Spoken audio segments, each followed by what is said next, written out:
Good afternoon and welcome once again. Before Sardendu Pandey, Director Accounts, tells you something about the NPS flow, I will highlight certain issues. Please see how we take care of our GDS. I'm giving you statistics of few circles where we need improvement. Odisha tops the list. Number of GDS 13,000. Number of PRAN not generated 7,700. Hope Odisha DPS has come. Then you take the responsibility. We are doing it very seriously. Odisha tops the list. See, 13,000 GDS employees, but you have not generated PRAN for 7,700. Next topper is UP Circle. 20,000 GDS. You have not generated PRAN for GDS employees for 4,102. Next is Maharashtra. Large circles, of course. Your GDS is 19,000. You have not generated PRAN for about 3,000 employees. Bihar DPS has come. 12,000 GDS. You have not generated PRAN for 5,400. Chhattisgarh, 4,000 GDS. You have not generated PRAN for more than 1,000 GDS employees. Rest all other things during presentation they will show you. If you see the other component, PRAN generation, if it is the responsibility of operation side, uploading of collected money is the responsibility of PAOs. Even in this case, Jharkhand tops the list, not uploaded. And we have given statistics from 2011-12 onwards.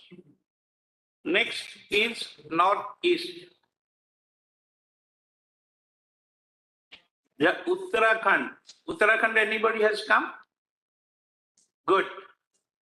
It's better to merge Uttarakhand with Uttar Pradesh. Of course, this is my personal view. Even Uttarakhand has not provided us data how many GDSs are working in that circle also. Madhya Pradesh,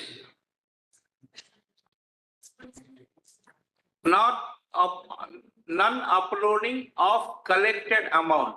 Madhya Pradesh, your case is also very high. Maharashtra, Ankur, you have a large task on your hand. Okay. A large amount has not been uploaded. Okay, you collected it from the salary of the employee. Okay. Then government contribution has been added and it has not been uploaded. Bihar, here also you have got a large figure. You have to have an exclusive team for that. UP also. Telangana. Yes, sir, in UP, the amount is not uploaded because the PANs are not generated. So unless the PAN gets generated, how can we upload? That is the issue. That means you have to go to the root to generate the PRAN. Sir. Okay, because you have seen statistics from 2011-12 onwards, amounts have not been uploaded You have collected the money from the salary of the employee, government contribution has gone. It is around 25 crores has not been uploaded from all the circles. That you have to do an exercise and see, even some of the amount, PRAN might have been generated intervening period, but past period uploading has not been done. So that is the case in UP. Sorry, in UP, for NPS around 9 crores is not uploaded and NPS Lite around 14 crores. So it is more than 20 crores and since 11 crores. But this is simply because the plans are not generated. That is the reason. No, basic issue is PRAN generation, concentrate on that. Okay, then searching out who has joined in 2011-12 and till date his case has, his amount has not been uploaded. It's a Herculean task, but in any case we have to do something, some justice to the people who have contributed. But lot of improvement has also taken place. I've seen that. I don't deny improvement has not taken place, but the spirit with which the improvement has taken place should be further extended. Now, NPS cases, these are our regular employees. Karnataka, large number of PRAN has not been generated. Uploading also has not been done. Bihar, here also Bihar topped the list. 301 regular employees NPS PRAN has not been generated. Gujarat, you have a very Herculean task on your hand, so far as NPS PRAN is concerned. West Bengal, I am sorry, you top the list, non-generation of PRAN of regular employees. Once OPGM has been introduced, this should have been reduced to a large extent. In other parameters, West Bengal is doing good, but PRAN generation, there is some problem at some level that you need to review and get it corrected. Sir, in NPS Lite, it is the NCA also which is responsible. Now we come to that point. We have kept those points, we will discuss. Odisha, next to West Bengal, even your number of non-generation of PRAN is more than UP, Maharashtra like circles. You have to improve. Otherwise, I am coming to that point.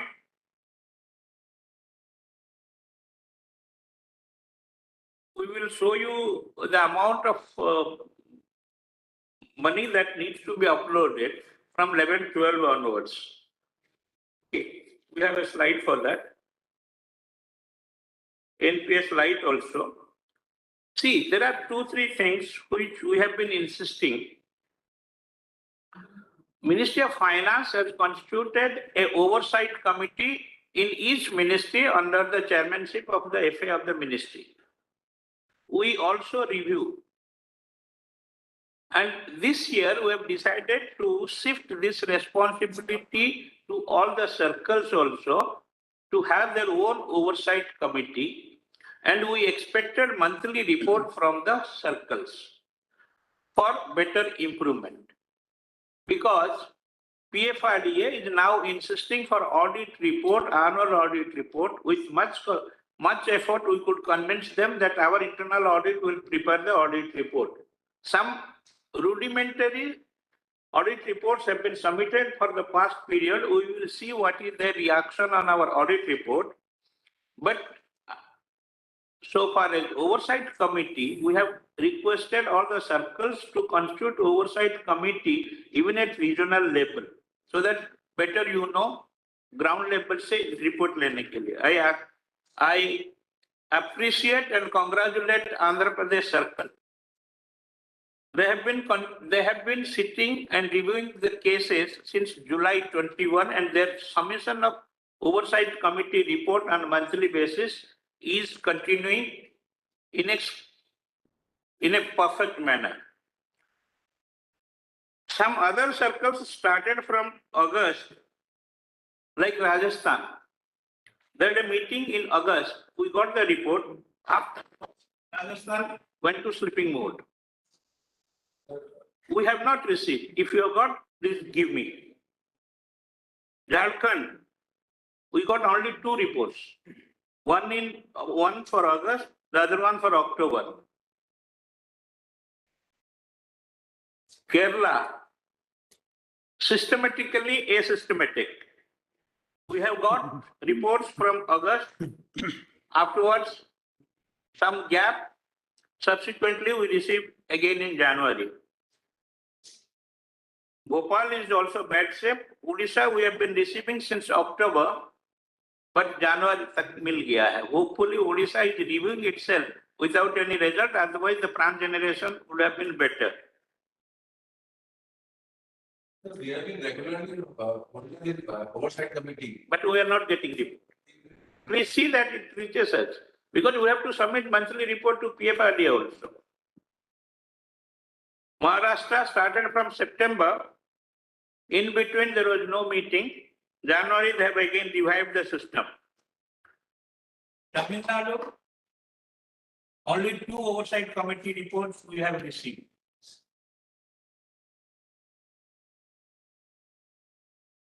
Hyderabad, we got only January report.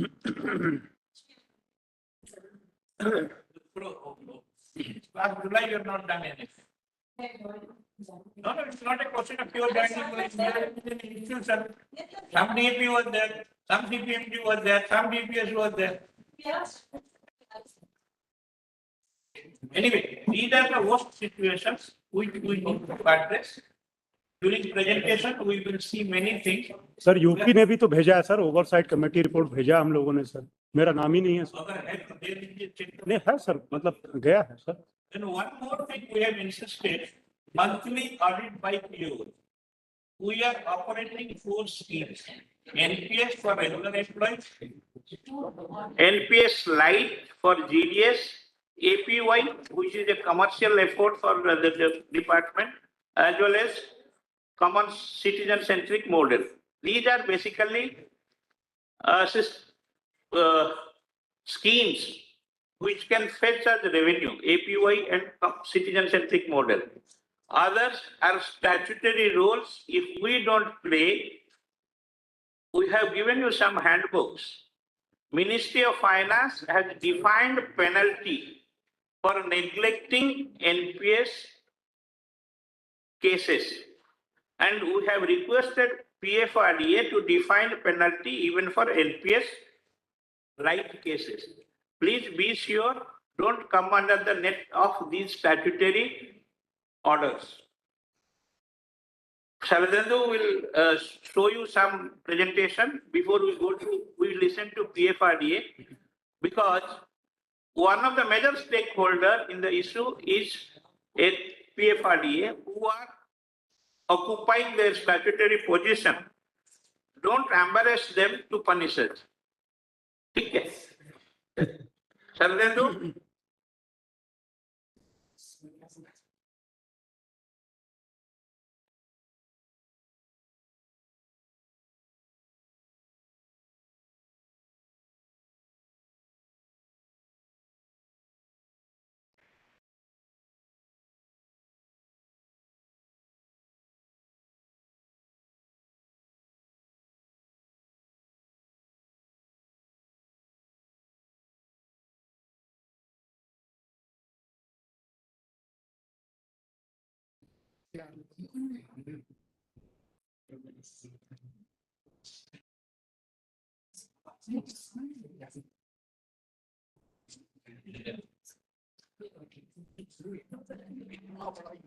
Good morning to all of you.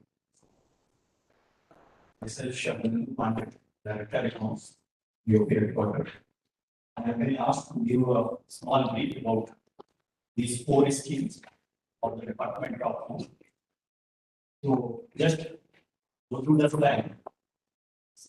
In the Department of Post, we are operating 4 NPS schemes, pension schemes. Out of these 4, we can divide these 4 schemes into broad categories. One is government category, as per PFRDA definition.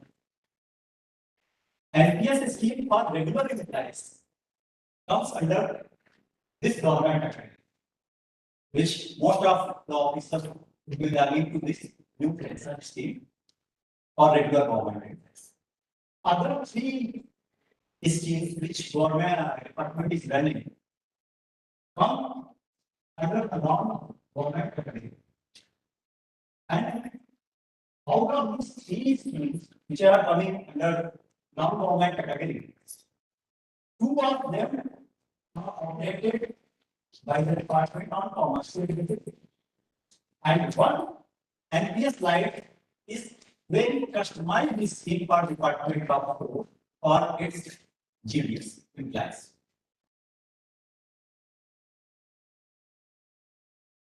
There is two different model which we are following for these four schemes. First two schemes, that is NPS for government servants and NPS Lite HDPS, which is customized scheme of the Department of Post. For this, what we start from head of office, of course, TOP, in this new setup, which we will see later on, head of office to video. Subscriber is supposed to be registered at the office where that particular subscriber is employed. Then that subscription form is supposed to be sent to head of office. And head of office is supposed to send this form to video. And after video, these all formalities should be to PO. And from PO is working as a nodal office for the whole circuit. So PO is after sending this information first. So you see, for these two schemes, NPS Lite and NPS for government servants, this is within the circle model. All things are happening in the circle. We also have two other schemes which we are running on the basis of commercial parameters. In these two schemes, we are following nodal office concept. That means for all India, there will be one office who is working as a nodal office. Other two schemes, individual circle PO is working as a nodal office. Here, other NPS all citizen model and APY. For this, we have all India model office, nodal office. APS all citizen model, it is a CPT HO and CPT HO who are working as a nodal office. And for APY, Sansad Marg HO, Delhi, this office is working as a nodal office. This slide is very important. Here I have tried to show comparison between all these four different schemes.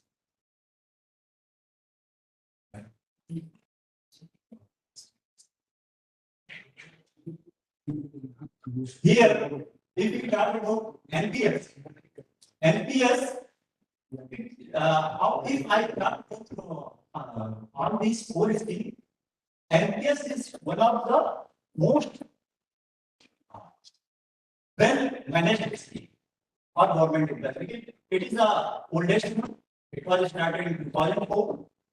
And of course, now we have CCS NPS rules, which are given by the government of India. So, proper procedure is given for NPS. Here, subscribers suppose join Department of Post in some sub-office. So, after joining in sub-office, that subscriber form is supposed to be sent to whom? This head of office.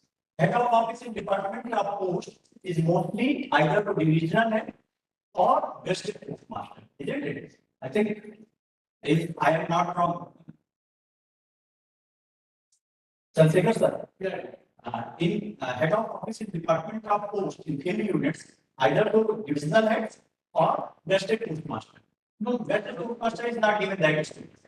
So that means the office means the office in which that particular official is working. It may be sub office also, it may be head office also. So that's that. let me finish. head of office has been defined in CCS NPS rule. And as per rule 14 of delegation of financial power, head office is designated, it should be vested officer trustee and should be designated as head of office by the head of department. So for that purpose, SOs are not managed by vested office. So it's not a common HO head of office. It is recognized in the government of India. Okay, so forms come to the divisional head. From divisional head, it should come to the DDO because DDO is maintaining all the data. So DDO is also verifying this thing. After that, it will come to the PA. I was discussing with officers from PFRDA. Before 2 years back, situation of NPS in Department of Post was very bad. Even subscribers who this SDI form was sent to NSDL, and we were waiting for almost 1 year, sometimes 2 years, PRAN is not generated. And subscription is lying with PA. But I'm very thankful to NSDL officers at PFRDA. They have given one facility just, I think 1.5 years back, that is OPGM facility. For this facility, we need not to send these documents to NSDL. We have given this facility to generate immediately in the PA. And that's why NPS situation has been improved a lot after that. Because now everything is within our control. Form will reach, if form is not reaching, we can call to DPS, we can call to Chief PM, sir, forms are not coming, and whenever form will come, within 1 day, we can generate form. This is the facility. So, as per CCS and NPS rule, here it has been defined that HO, head of office, should send these forms with regard to video within 3 days. That means if any subscriber is joining in sub office, so from sub office to head of office and head of office to DD, it will take maximum 3 days as per CCS concern. Then DDO has again 3 days. Within 3 days, DDOs are supposed to send this data to PAO. So 3 and 3, 6 days. Now another 3 days have been assigned to PAO to send these documents to NSDL because whenever CCS pencil rule was framed, at that time I don't know this OPGM facility was not available. So this time has been given PAO to send these documents to NSDL within 3 days. And if we talk about how much time is supposed to be taken by the NSDL for generation of plans, that is not well defined in CCS pension rule. But yes, one terminology has been given there, that is TAT, turnaround time. And turnaround time has been defined from the separate orders. So officers from NSDL will have a better position to explain how much turnaround, what is the definition of turnaround time, TAT. So we have 3 days here, 3 days here, 3 days here, 9 days total. But these 9 days are sent from NSDL. NSDL is supposed to generate PRAN. But now OPGM facility is us, so that is happening immediately. And as per CCS pension rule, it has been clearly defined within 20 days. Subscribers from contribution should be deposited, but contribution should be deposited his account. So 20 days has also been defined that if suppose somebody is joining second of the month, so last working day is going to be beyond 20 days. So there it is written whichever day. That means you have up to last working day. Okay, so accordingly, we are supposed to do this thing. Then PO will generate the PRAN and PO generates SDL subscriber contribution ID and generate transaction ID from the website. NFPS website, and on the basis of that, PO supposed to transfer money to the charity bank. This is NPS regular scheme. Now come to the NPS lines. In NPS Lite scheme, same procedure. Head of office is supposed to send this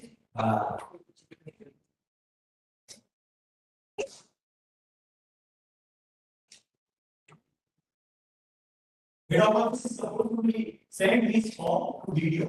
I am not aware about the timelines because timelines have been defined only CCF pension rule. And that is only our NPS government servants. CCF pension rule clearly written in the act itself. This act is applicable for NPS regular government servants. So I am not aware about the timeline. EORD officer would be in a better position to explain this thing. But as of now, that's why this must have been happening. They will explain the timeline. But see, here up to here procedure is there. But in NPS Lite, we are supposed to send these documents to facilitation center controlled by NCA. And where is the problem? This problem starts from here.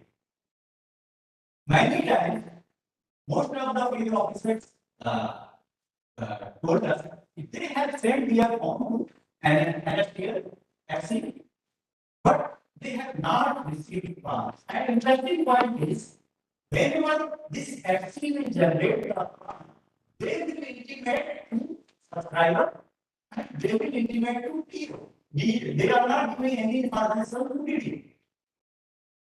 So PO will download the how many time has been generated, PO is supposed to download that data and send it to DD. And that video will update the data and then further process. So this problem we have to, that's why all officers are here. We have to discuss it with it and find out the solution. And last meeting, industrial officers have assured me, I have 35 March, they are trying their best to give us an idea of this movie.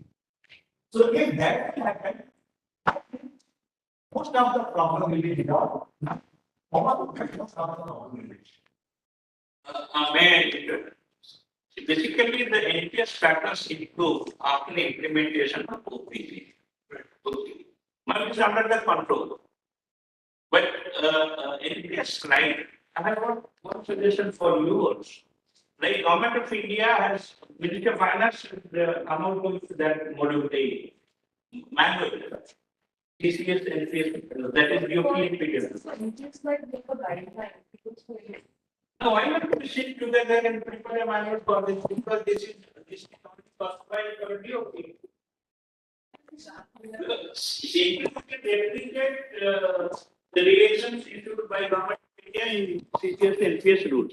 We can together get a manual.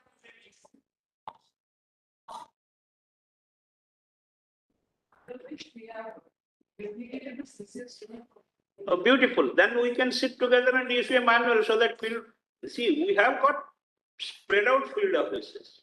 Now, sending the knowledge to the ground level, it is better if it is done through a manual. And for you, I can request, see the improvement in NPS. That's because of OPGM. Right? Please come out with your OPGM. And this factor, what UP GM Finance was telling, even they don't take the forms also. In fact, sir, CRA-FC is closed in UP.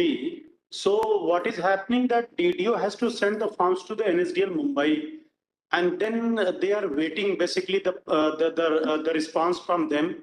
And in NSDL Mumbai, nobody is there to listen. In fact, I personally also called some Kanisa madam. So there at the given number, nobody picked up. And if somebody picks up after lot many efforts, then he tells that this is the number deals with the NPS. So again, I called up. So somewhere, sir, this is the problem, main problem in UP, why the plans for NPS lights are not generated, and we are keeping around 14 crores of rupees unposted. So if NSDL gets activated Mumbai, So till such time the OPGM facility Yeah. comes in, till such time, sir, then plan can be generated for those farms which are already there in the Mumbai office. I appreciate. Okay, but I. Document and executive of collection and study that made an operation. Actually, if you can once in 3 months or 4 months, you have to take up like a BC but the same you have to do it and then get the form. If we can develop an online, in which the forms itself can be print online. Electronic document. Yeah. That way, center coordination. No, this is regulated. Now NPS is regulated because of that OPGM. Okay. Okay. So can I?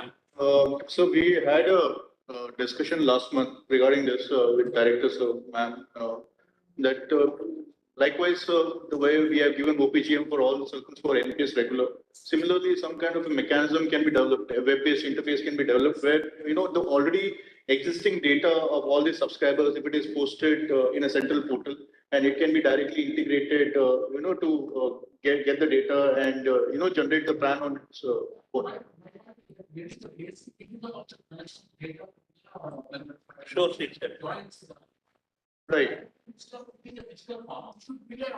Online form. So we are looking.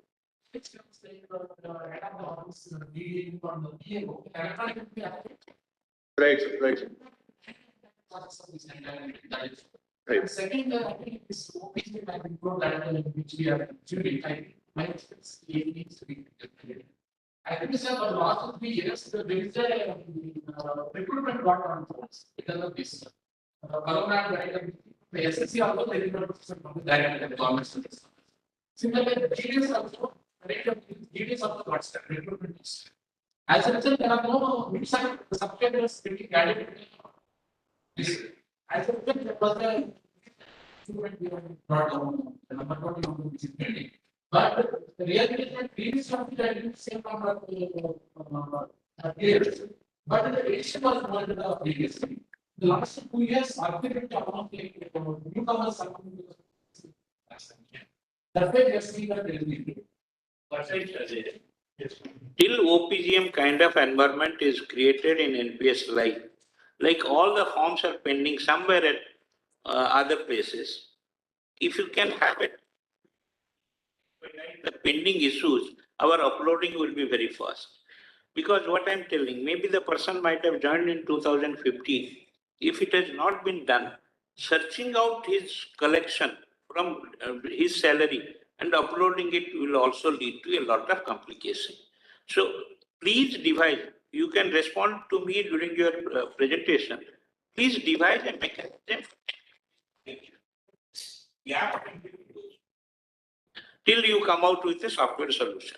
So we'll also try to look at if PRAN can be generated on the basis of minimum data or soft copy data, and then the details can be filled up later. We can also explore that option. Any which ways, we have taken down the requirement last month as to how to go about it, how to provide you with a web-based kind of a interface. We are working on that, and I think so. We should be able to give you an update immediately once this session is over. I should be able to. Okay, thank you. Sir, till such time, this comes up OPGM now. So whatever farms are there in the NSDL Mumbai, kindly give us some dedicated mail ID on which we can correspond. Some That's an dedicated interim phone number. Sir, I'll give you my cell phone number. I've been managing for NPS regular. I'll be the single point contact in case you're not able to reach someone. I would request you all, in case you're not. Kindly call me and try to address you. But NPS Lite, actually, can you give me your dedicated email ID? Look at my personal mail. I'll give you my understanding, my contact number, everything. In the case of meeting, we presented a very important question. And these people sent to Lucknow point and that was what we did. And the one is that in the area of ground, you want to get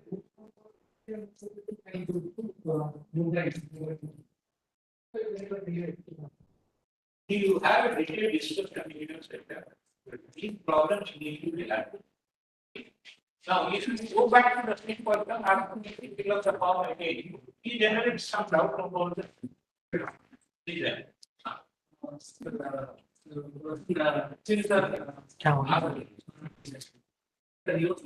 Regarding the online. For the commercial payroll of we can be doing something for. So, sir, if we talking about the commercial payroll, because teacher NPS will itself say, even if you are doing like online, still hard copy hard copy signed has to be submitted to this. Yeah, I asked her, okay, we should think that. I think it's not part of the application, not a single. Subsequently, I had to do some other, medical functions. Now, we have our ideas is that I start being processed. You can be a shoe card of the kind. But like this is saying of the other hand, this is all about change.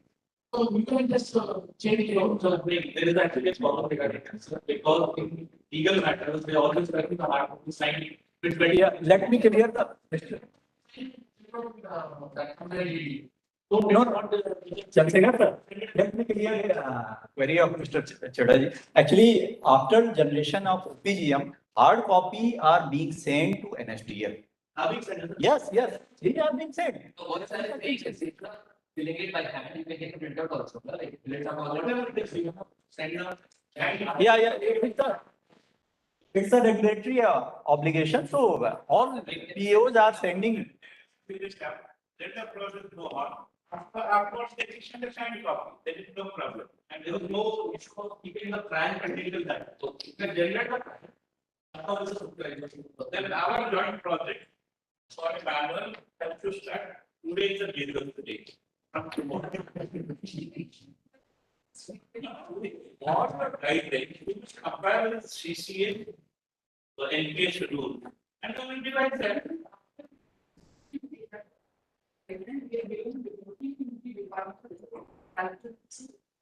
Specified compensation rate as they will be used on. You can define your Madam, you are going to explain the penalty. My job is not to expose penalty only. I have to reflect the process. So that's especially in present guidelines. It's like apart from the registration. We have specified the type of registration as well, P+9, P9, also we have the copy of your options.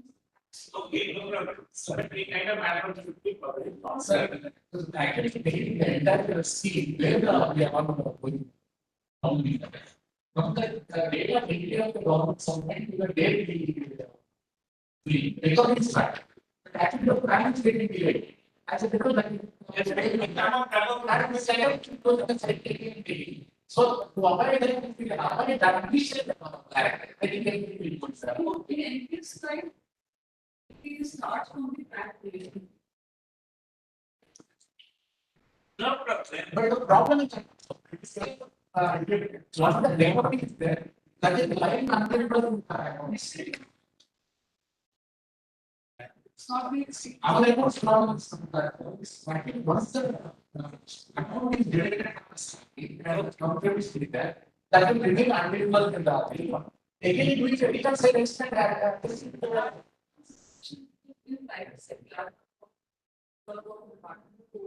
Once the plan is generated, then only the amount is rapid formation or formation. One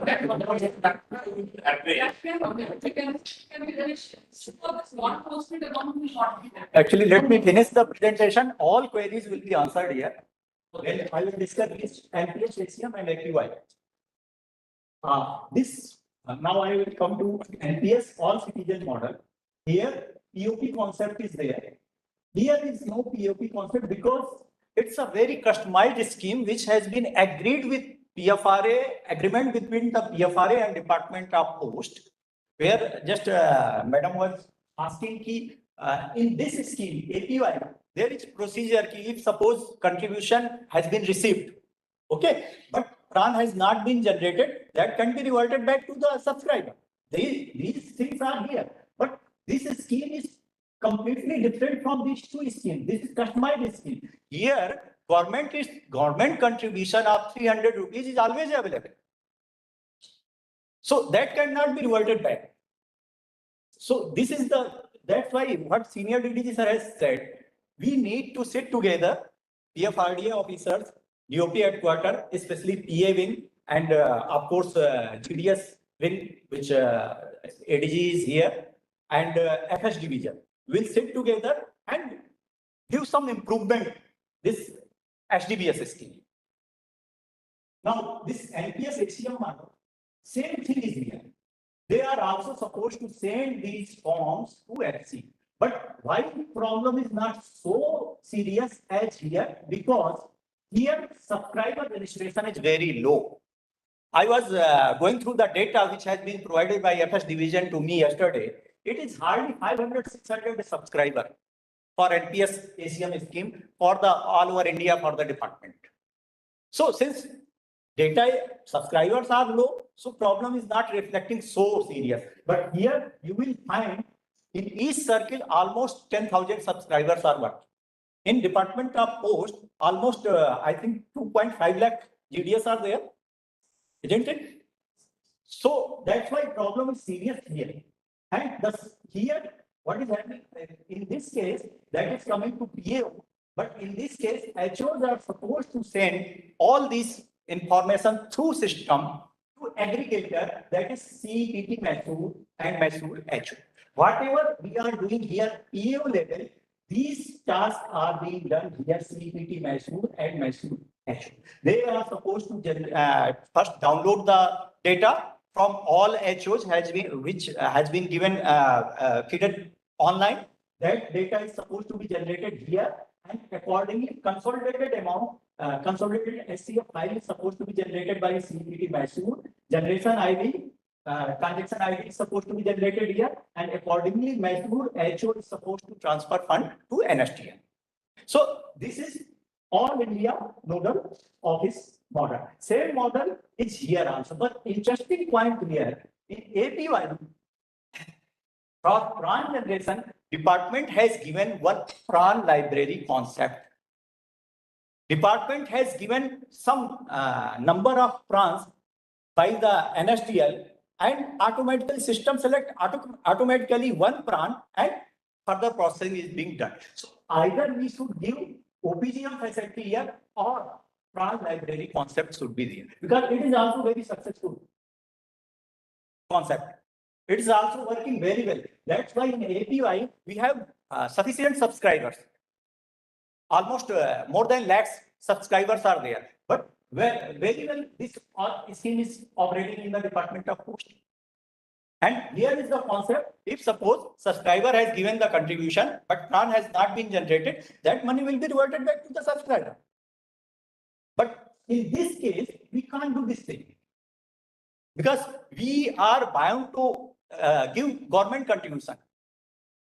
That is supposed to be passed to the subscriber account.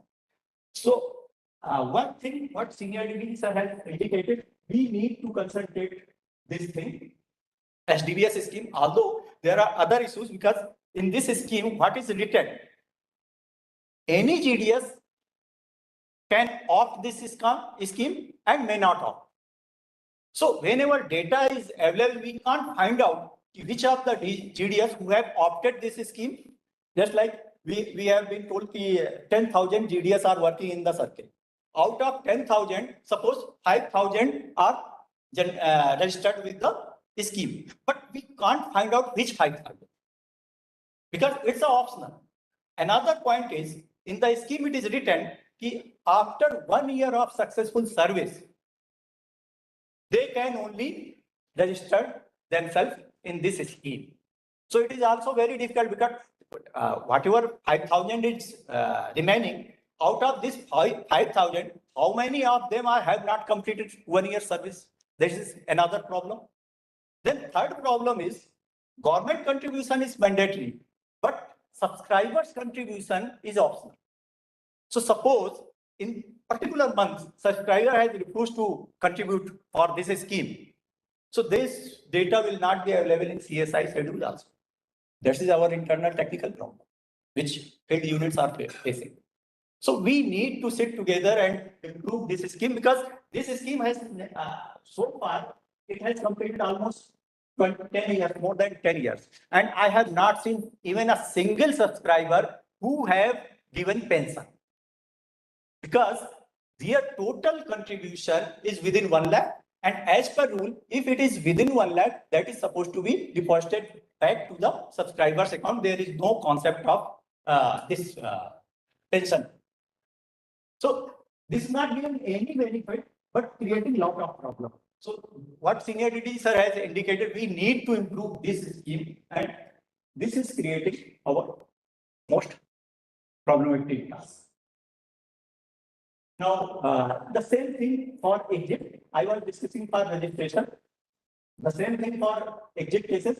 Exit cases are sent to PAO, and PAO is online transferring the data, and then of course sending all physical document to NSDL, and NSDL is transferring amount directly to the subscriber's account.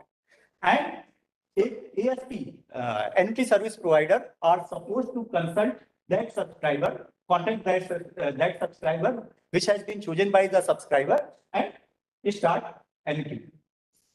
Same thing in this case, NPS Lite also. But here, NPS ACM, POP are supposed to send directly to CPT method. And CPT Masood is supposed to process this exit cases, which were processed here in PAO, that is supposed to be processed by CPT, and accordingly, this data will be transferred to NSDL. NSDL will send the amount to the subscriber sector.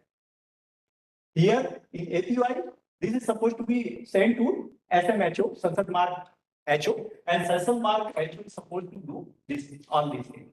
Here, interesting thing is, here PAO and here HO, because HOs can also do these things, because they are checked rank DDOs in Department of Post, and checked rank DDOs are authorized to do this function. So that's why here PAO and here HOs are doing this thing. These are the issues which sir has also raised, and we will discuss after presentation of officers from PFRDA and NSDL in the second half. Thank you so much.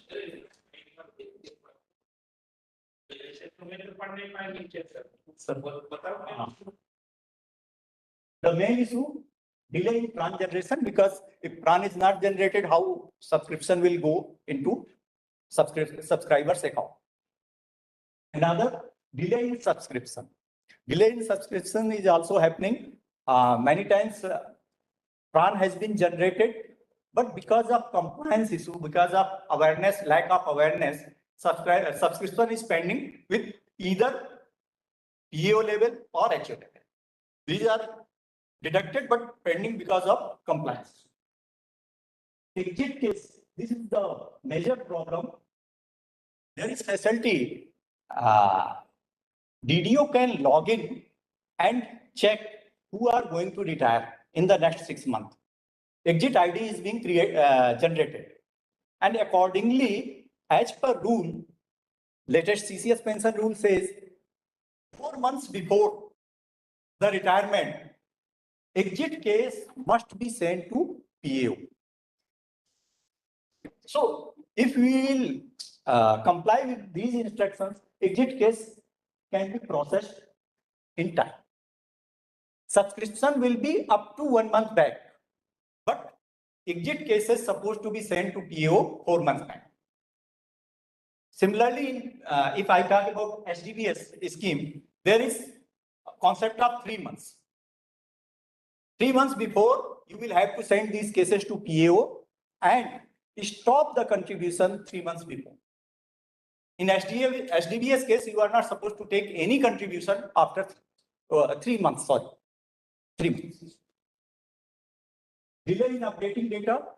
This is also a big issue, because most of the cases, their nominee is not there, phone number is not there, their mail ID is not there. So that's why these are delayed existing cases, exit processing cases. These are also required to be Then unposted subscription, which because of generation of delay in plan generation, oversight committee performance, because lot of clarification is required. So what sir has said, whatever discussion will happen today, we will put these all observation before the headquarter level oversight committee. And we will take some decision and issue some guidelines. But my request is at the circle level, oversight committee should also take initiative like this. On the basis of guideline, if some issues which can be locally resolved, oversight committee take decision, because highest level committee is there, headed by FA and DPS and all. So accordingly, oversight committee can also take decision, and of course clarification issues. So that's why PFRD people are here. If any policy level guidelines is required, officers will clarify about those issues. Now, thank you, sir.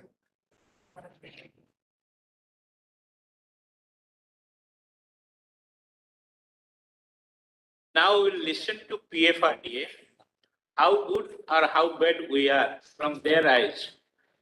And let us understand basically the issues which have been highlighted, we have to ponder over there. Please. Oh, no problem. If you want to go there, you can go there.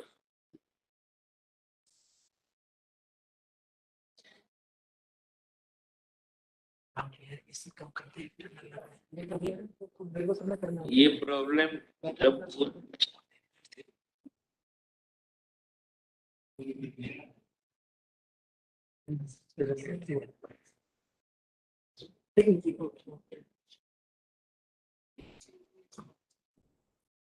वहां से run कर सकता हूँ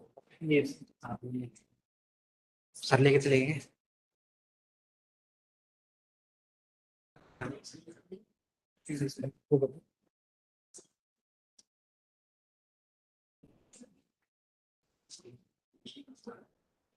सही है क्या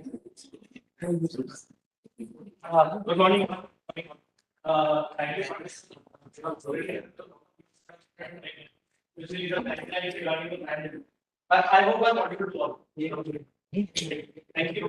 So, sir, as I already talked in the morning, the previous meeting that I had with all the PAOs and the circle officers was July.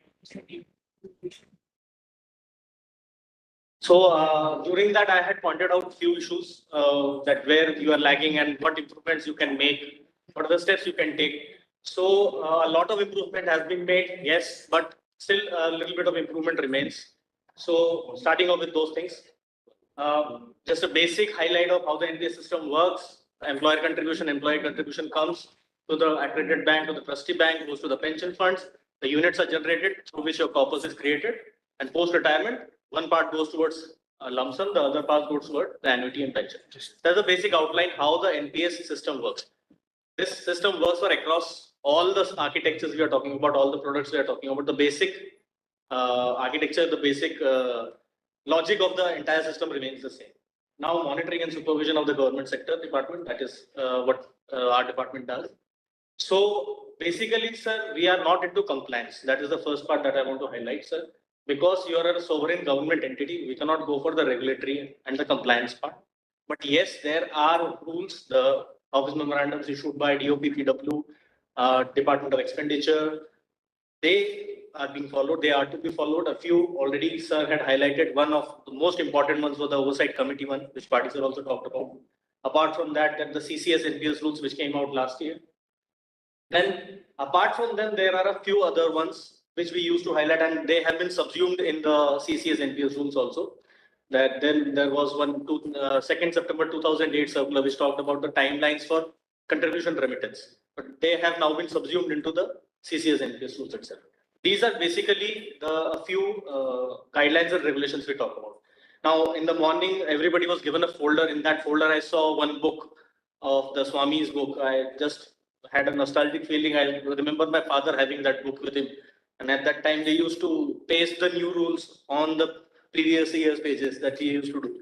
So now, sir, there is one issue in that I want to highlight. one or two important regulations whenever we talk about supervision and monitoring. One is the exit and withdrawal regulation. The other is the grievance regulation. That we always tell officers, whosoever are giving me a call. Sometimes I get calls directly from the nodal officers. ऐसा है कि sir इन दो regulations को आप बहुत ध्यान से पढ़िए. अगर आपके पास recent वाला available नहीं है, you go to the PFRDA website, you the amendment. Because in that the जो exit rule आपका quote किया गया है in that book, it has been amended. And I'll tell you what has been amended. In the CCS rules, if you have seen a few rules regarding voluntary exit after 20 years of service, compulsory retirement under Rule 56, they were made part. Now they have been included under the exit rules. So that does not form a part of this book. My suggestion to all the people who are participating here, ki whenever you are referring to the exit withdrawal rules, kindly go to the PFRDA website, pfrda.org.in, to take down the recent uploaded regulations, amended regulations, whatever amendments are there, you kindly go through them before taking any decision. Right. Moving forward, so what are the supervisory issues? A few supervisory issues, Pandey sir highlighted in the last slide itself. So we generally bifurcate the issues under two heads. One, issues which have financial implications and issues which have less financial implications. Financial implications like the start of now, delay in subscriber registration. Then if the subscriber has been registered, there is a delay in the upload of funds. There are plans which have been lying in the system since ages without a single paisa going into them. Why do we highlight them? Because it's a cost to the exchequer. You are paying an AMC on that. Similarly, on the right side, you will see they have less financial implications like nominations are not there, the mobile number have not been uploaded. The DDOs and the PAOs are not logging into the dashboard to see their performance. These are some of the issues. So we will be taking up each. First, this is what Pandey sir also highlighted in his first slide. I just made a diagrammatic representation of that. He talked about in terms of the different offices and the different levels which will be involved in the generation of the PRAN. I just mentioned the T's over there. Let's say the subscriber is joining on the T date, how much time he has got to submit it to the HO to the DDO. You will see that if you add up all these, the maximum time that has been provided to you is T plus 3 plus 3 plus 3. That is T plus 9 days. Post that the PRAN needs to be generated. The PRAN kit, the last one you will see, the arrow goes back to the subscriber. The kit is dispatched to the subscriber.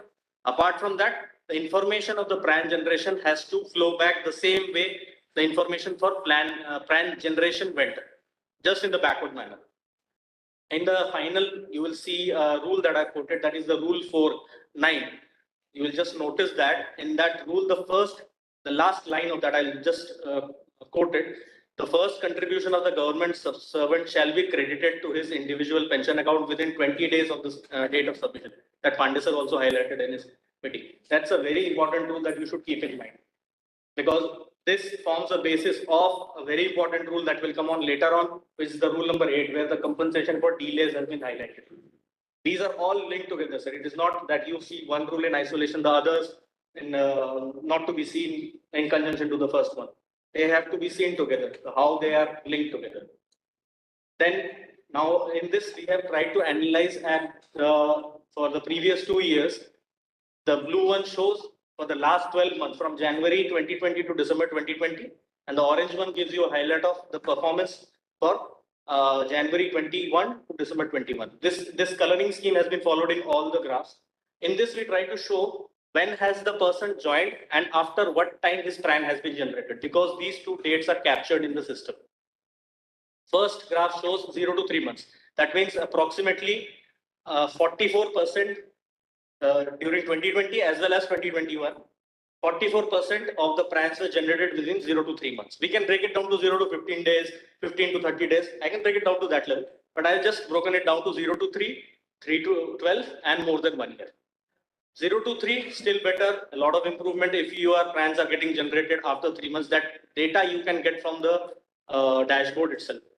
Problematic is where the PRANs are being generated post 3 months. For example, the PRANs which are generated in the 3 to 12 month category, that is 47%. And the biggest problem would be where PRANs are being generated more than 1 year. I have data where PRANs have been generated more than 2, 3, even 5 years later also. So unless and until you have very specific reasons as to some case was going on, you could not generate a PRAN, this could be a big problem. 9% of approximately 12,000 prans we are talking about for December 20 up to December 21, that forms around 1,000 odd prans which have been generated post 1 year, sir. So, this timeline has been defined from the date subscriber submit his data to the employer. True, sir. Okay, not from the date of joining. The date of joining could be any date. But if subscriber has not given form to the employer, because each calculation has been done from that date, whatever 9 days or 20 days, that comes only if subscriber is supposed delaying for 1 year. Many times we have seen, because I was working in field, I have to issue memo. If you are not submitting the form, I am going to take disciplinary action against you. So these cases are also. Another, whatever you are talking about many years, that is before OPGM. Before OPGM, I 100% agree. I would slightly differ on that. I'll explain why I'm different on that. So the first point, sir, as Pandya sir said, I was coming to that, is that there would be a cases, I call them difficult cases, that these are some people who do not submit the prans. No, sorry, do not submit the application for the generation of the pran. There are difficult cases, in every office there are. So my suggestion to all the officers who are present over here, kindly have strict guidelines for that. One. Second thing is ki, if for make it a part, the CSRF make a part of the joining kit. Like you take the gratuity form and all those details, make this a part of the joining kit. Unless and until you fill up this form, your service file won't be generated. Now that is one decision that you need to take it from the. It is already written instruction from the directorate to all circle office, and we have also given these instructions to DDO and head of offices. With the joining kit, there should be this provision for subscription SCRF. Shardenu, can I come in from Maharashtra? See, we have seen in the past also during pre-appointment formalities, what he's highlighting, CSRF forms 1 and 2, along with the KYC documents which are required, bank statement and Aadhaar, they are not being done during pre-appointment formalities. If these forms are actually made a part of the joining kit, then I think the time period will be reduced. But the major problem is that only, because once when the employee joins, and after that there is certain time period that he's first handed over the form, then there is another certain time period when he will fill up. Then there's to add on to it, there are these KYC that he has to submit. So that 6 days that you are talking about, 3 days here and 3 days there, they can never be complied with. Actually, clear. Directorate has given instruction, clear-cut instruction, almost more than 1 year back. I think then that. Has written DO letter to all. But I think those need to be properly that. And maybe in this workshop also we can keep it in the minutes also. But instruction from the director. But we can just take But we can take a cue from the other circles also, because I checked up during pre-appointment formalities, it is not being done up. And that's the major problem as far as pran generation in NPS is concerned. NPS Lite anyways, facilitation centers and all those problems are there. But this, I think if this is complied with, a lot of issues. Good point, sir. My suggestion here would be, this should be a part of the oversight committee agenda. If it is made a part of the oversight committee agenda, it can include chapter of those people at the ground level. And another thing which I wanted to highlight, because of this, sir, ऐसे बहुत बार cases आए, especially what we have observed in the CGMS also, the grievance management. Although these people have not submitted their forms, later on when they find out कि मेरा तो 1 साल का loss हो गया, compensation मेरे को मिलेगा नहीं, they file a case against the office. Now the only way to save the office is that you keep your documentation clear. Every 15 days, shoot a letter to them that you have not generated your pran, the subscriber forms is not received by us, the pran has not been generated. So at least on your side, be the documentation clear, sir. Or एक और चीज है, sir, I don't know whether this is being done or not. Sir, whether they have to submit these forms and the KYC documents on the day of their appointment. Can that be made a part of the appointment letter? Upon the appointment letter. The appointment letter itself may mention on the day of your appointment that you have to bring these documents to the office for pran generation.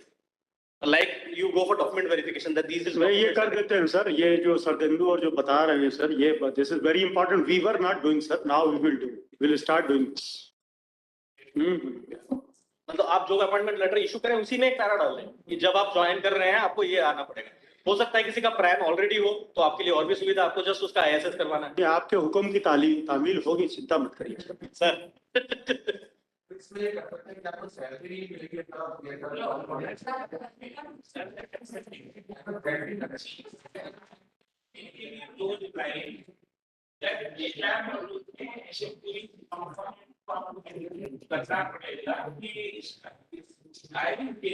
an officer working in civil, you won't keep there. उसका 6 साल का contribution आप लोग because ये working to चल रहा है। आप मिलेंगे कब हुआ, contribution कब हुआ, there is no living so better. She is like this thing. Now I'm saying that that's it.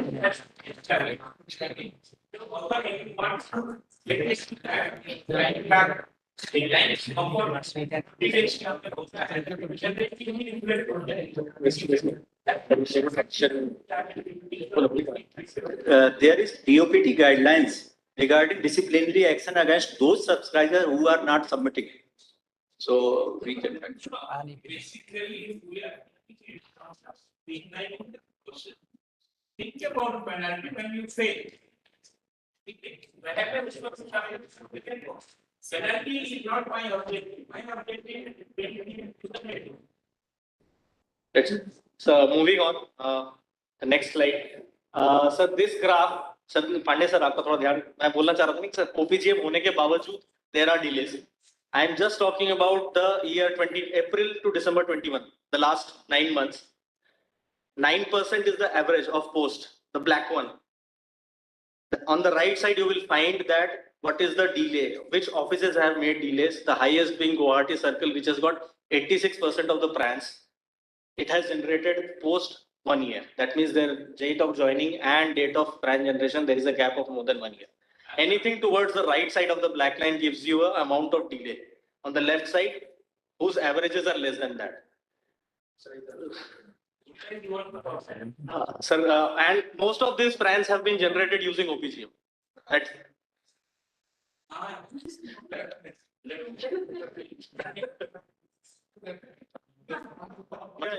I have not quoted the numbers because the numbers for a small circle could be worth it. That's why I have used percentages only. Actually, sir, Guwahati, I believe, would be 50 PRANs, all generated through OPGM, sir.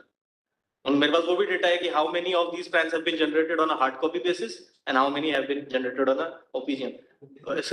हाँ. तो कुछ camouflage रहने देंगे कि सब आप open ही कर देंगे? नहीं सर, मैं एक्चुअली पर्पस बताऊं कि आप क्यों दिखाना चाह रहा हूँ सर। मैं यहाँ पे जो भी क्राइटेरिया आपको जो भी मॉनिटरिंग वाली चीजें दिखाऊंगा ना sir, you can do them at your own and in your own circles. Unless and until you do them at your own circle, you won't be able to congregate them and consolidate them at the central level. क्योंकि sir एक circle बहुत अच्छा करेगा, दूसरा circle और entire consolidation में आप देखेंगे वो पुल डाउन हो जाएगा. Appreciate यार. Thank you sir.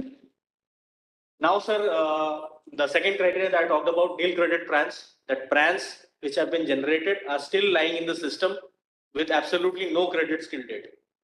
PRAN generate हुआ है, अब इसका कारण एक ये हो सकता है कि सर बहुत पहले डुप्लीकेट PRANs भी बनते थे 2013-14 डुप्लीकेट भी हैं और उसमें बहुत सारे ऐसे लोग हैं जिन्होंने प्राण जनरेट किया, उसके बाद वो सर्विस छोड़ के चले गए और उसमें कोई कंट्रीब्यूशन नहीं आ रहा. उसके लिए फ्लैग भी किया गया है, बट उसका क्या सॉल्यूशन है वो, मतलब क्योंकि 90% जो नील क्रेडिट प्राण है ना, मोर देन 90% वही केसेस है, गवर्नमेंट टाइप के केसेस है.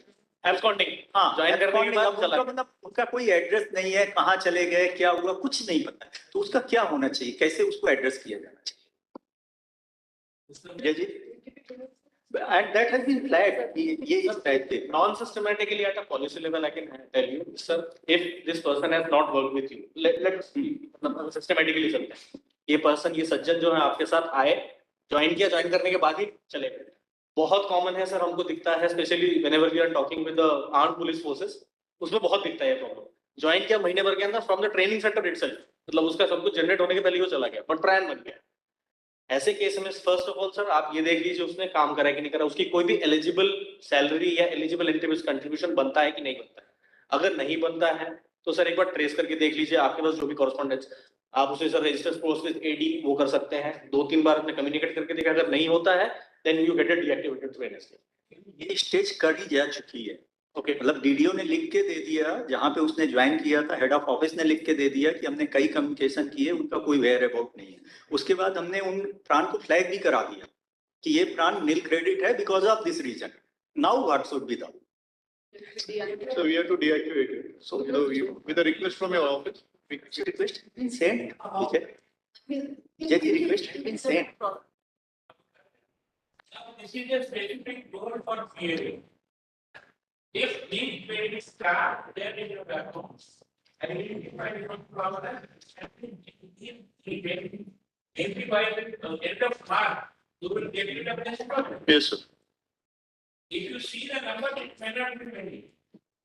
Specific role of payable will credit back. Identify, communicate into NSDL, so that you can be deactivated by the March. Sir इसमें थोड़ा सा एक आपके साथ ऐड करना चाहूंगा sir. Here I have only talked about nil credit trans which are above 1. Sir if you try to analyse it on a timeline basis there will always be nil credit trans रहेंगे। Reason being कि sir plan generate हुआ और उसकी पहली salary के बीच में gap रहेगा।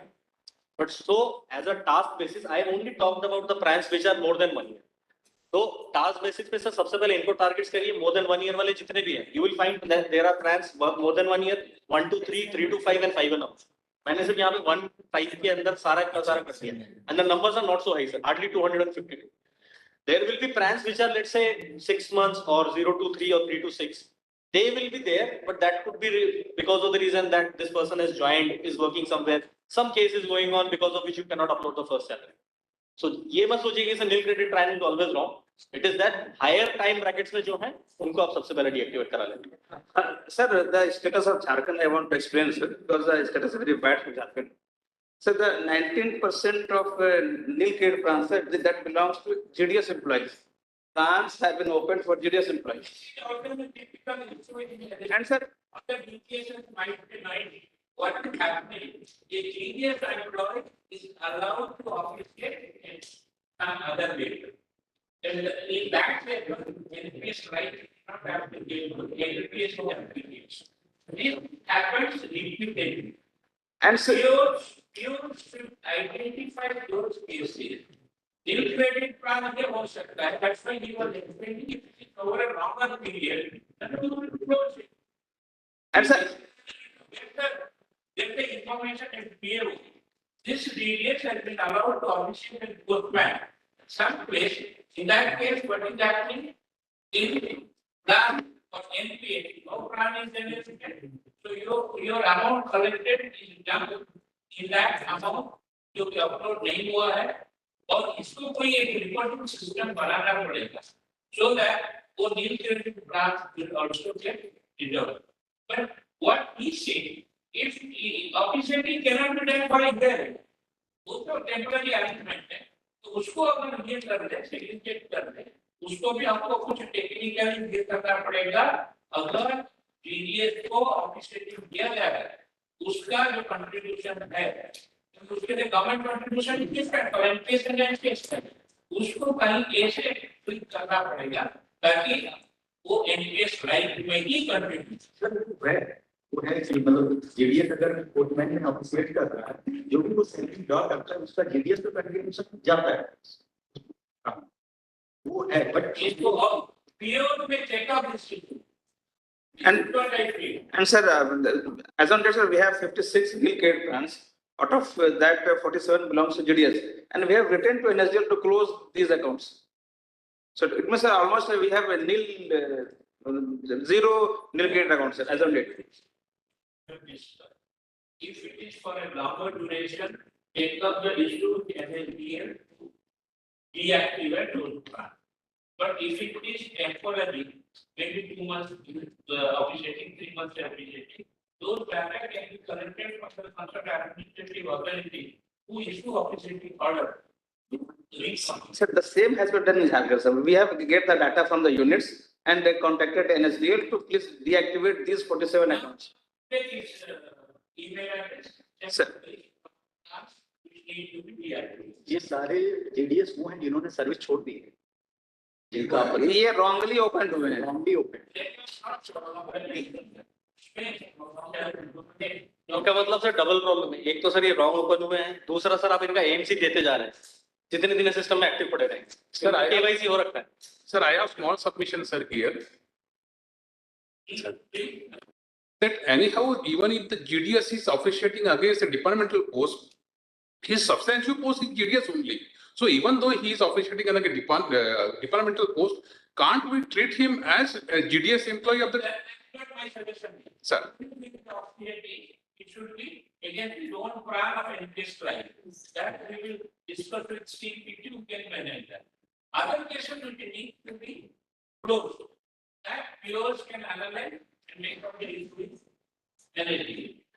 अभी तो लोग फैक्ट्री में ये फिगर रिड्यूशन NPS Lite का डिफरेंट होगा बिकॉज़ 10,000 के करीब नील क्रेडिट प्लान है।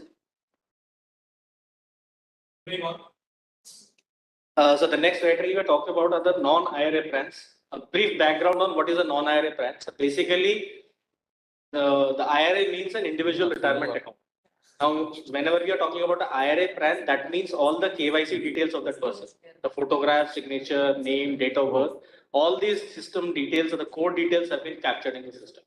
So if there are plans which are non-IRA, that means their details are not captured in the system. Now, we distribute these two under two categories. One is an active non-IRA and the deactive non-IRA. Deactive non-IRA is not such a big issue. It could be a case like Sir said, he has joined, a plan has been generated on a soft copy basis. This person has moved out now, his whereabouts, his or her whereabouts are not known. So you cannot collect the KYC documents. Problem is where you have a plan which is active. Active means that contributions are going into it. Now you can see the number. I have not quoted percentages there. I quoted direct numbers, absolute numbers. That there are active plans, non-IRA, which are associated with a few offices. That means the offices at some point of time during the last 12 months have uploaded some contribution in respect of these plans. If you tell me that these people's whereabouts are not known, then there is a contradiction. Then either you don't know the whereabouts of this person or the contribution which has been uploaded into this plan is wrong. So first of all, take to task all these plans. The numbers are not so high, very meager numbers. You can give a task to the DDOs that these non-IRA active plans are lying with your office. Now you explain to us why the contributions have gone into it. If the person is not traceable, why are you uploading in respect of it? And if you can obtain the documents for them, obtain them and make them regular IRA plans. So that I think can be very easily done within 31st of March. The numbers are not so high, and for most of the offices, it is in the zero range. As I said, second category that we talk about, non-IRA plans deactive with balances. That means these plans are there in the system, they are deactivated in the system, but there is some corpus lying in them. So this person, if he or she has left the job, does not know that she or he had a plan, they can come back to you saying that I worked during these 3 months. So you can at that moment of time transfer this money to their account. That can be done later on, but most of the cases, these deactive plans are not so big an issue, sir. Actually, if we talk about unposted amount, major amount is related to in these cases, where the subscriber has worked for some times, okay, and their plan could not be generated or generated, both the cases. If not generated, then it is in unposted. If generated, it is lying because after that he has left and nowhere. Can you please explain, sir, unposted? Unposted, actually in department, what we say unposted means the amount has reached, amount has deducted from his salary, but it is not transferred to the trustee bank because no branch generation. Okay. This is called, we internally that word we used for that is unposted. Okay, so unposted amount. Sorry. We use as unreconciled balance. Okay, we are using unposted amount. So this is a big problem in the department. Sir, because but this people are not, we cannot find out that where they have gone. Right, sir. Because before branch generation, either death has happened or anything has happened. So this one and another, what you are talking, people have worked for some time. There is some subscription in their favor. Deposit, but after that they have gone, they have left the job or whatever, and they are not traceable. Then what should be the solution for that? What could be the Sir, except taking a decision at the institution Whether level. we can, sir, can we take it as a unclaimed deposit? Sir, if it could be, because in government, If you don't take decision by 31st March and settle the amount, in next conference, I will call CAG representative to see me, so that the penalty clause can be invoked. Because you cannot, if you can't identify, then it is better CAG is given the staff to identify. We have got a lot of CAG file, and one file is going to PSC. Okay, that is on generation of track. ठीक है, जिसके ऊपर हमने काम करने के बाद काफी इम्प्रूवमेंट आया है, लेकिन सीएजी का डंडा लगने का हम तो इंतजार करते हैं। अगर 31 मार्च के अंदर कुछ इम्प्रूव नहीं होगा, पूरा स्टैटिस्टिक डेटा सीएजी को देते हैं। It will be easier for them to identify because you cannot identify. You are so busy. वाला भी समझना, मेरा घर समझो, मैं से हम इसके पीछे पड़े हुए हैं। There is improvement, but see the statistics, in those are expanding में नहीं आ रहे, what one है वो? So last one. Sir, AP Vijayawada, I think one. AP. In December 20, sir. West Bengal is 2 only. Oh, fine. No, just one. He acted with directors. I was looking. Sorry. My bad. We have to work. Please identify the issue. Issue का अपना आप personally बैठ के identify नहीं करेंगे तो report verification. Pandey sir, just one very academic query. आपने कहा सर पर्सन ज्वाइन किया है, उसका प्राइम जनरेट नहीं हुआ, बट उसके एवरेज में जो डिडक्शन है वो की गई है। सर नहीं सर, मैं इसलिए पूछ रहा हूँ because sir we had a few discussion with the deputy CGA, इस मामले में हमारी डिस्कशन हुई थी। He was very angry with this thing, reason being कि sir government does not allow any suspense account parking. What you are doing is actually parking some amount deducted in the suspense account. तो ये वाली चीज allowed नहीं है, ये मुझे वो बोले थे। और ये वाली चीज शायद सर भी मेरे ख्याल से बोल रहे हैं, this thing will come up in your audit also. actually, let me clear this thing. This is mainly happening in SDBS schemes. And in this case, See, this is for NPS.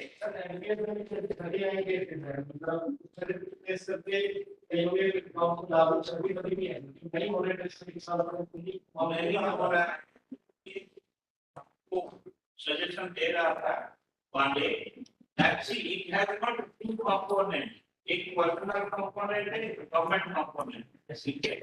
जो CA बोला है, deputy CGA that is government contribution पे we return back to government. ठीक है, आपने क्यों सरकार के उसको डाउन करके रखे? So you have to identify if this money does not belong to anybody, whether government contribution is given, that should be returned back to government. ठीक है, identify करो। Sir, इसके बारे में you can take some clarification from UP or mixture file. ये सब identify करके सब क्या करें? जब transfer करो government। Sir, in Jharkhand, sir, we have identified the 7 numbers, sir. 4 have been died, sir, and their family are getting family pension. 3 have been left the department, and where there is no trace of those employees. So again, sir, the unclaimed amount will be the last resolution, sir.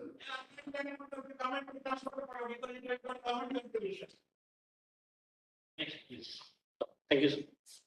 Now moving on, sir, updation of mobile number and nomination. So these are the number of cases in that. So kindly note the nomination and the mobile number filing in the present circumstances is mandatory. So whatever you are looking over here in the blue graph, the status of December 2020, and in the orange graph, the December of 2021, numbers will always reduce. It's a historical number. It cannot go up. So if you have identified the person, if the person is still working with you, has got an active plan, kindly tell them to get their mobile numbers and the nominations. The next graph that you'll observe, updated.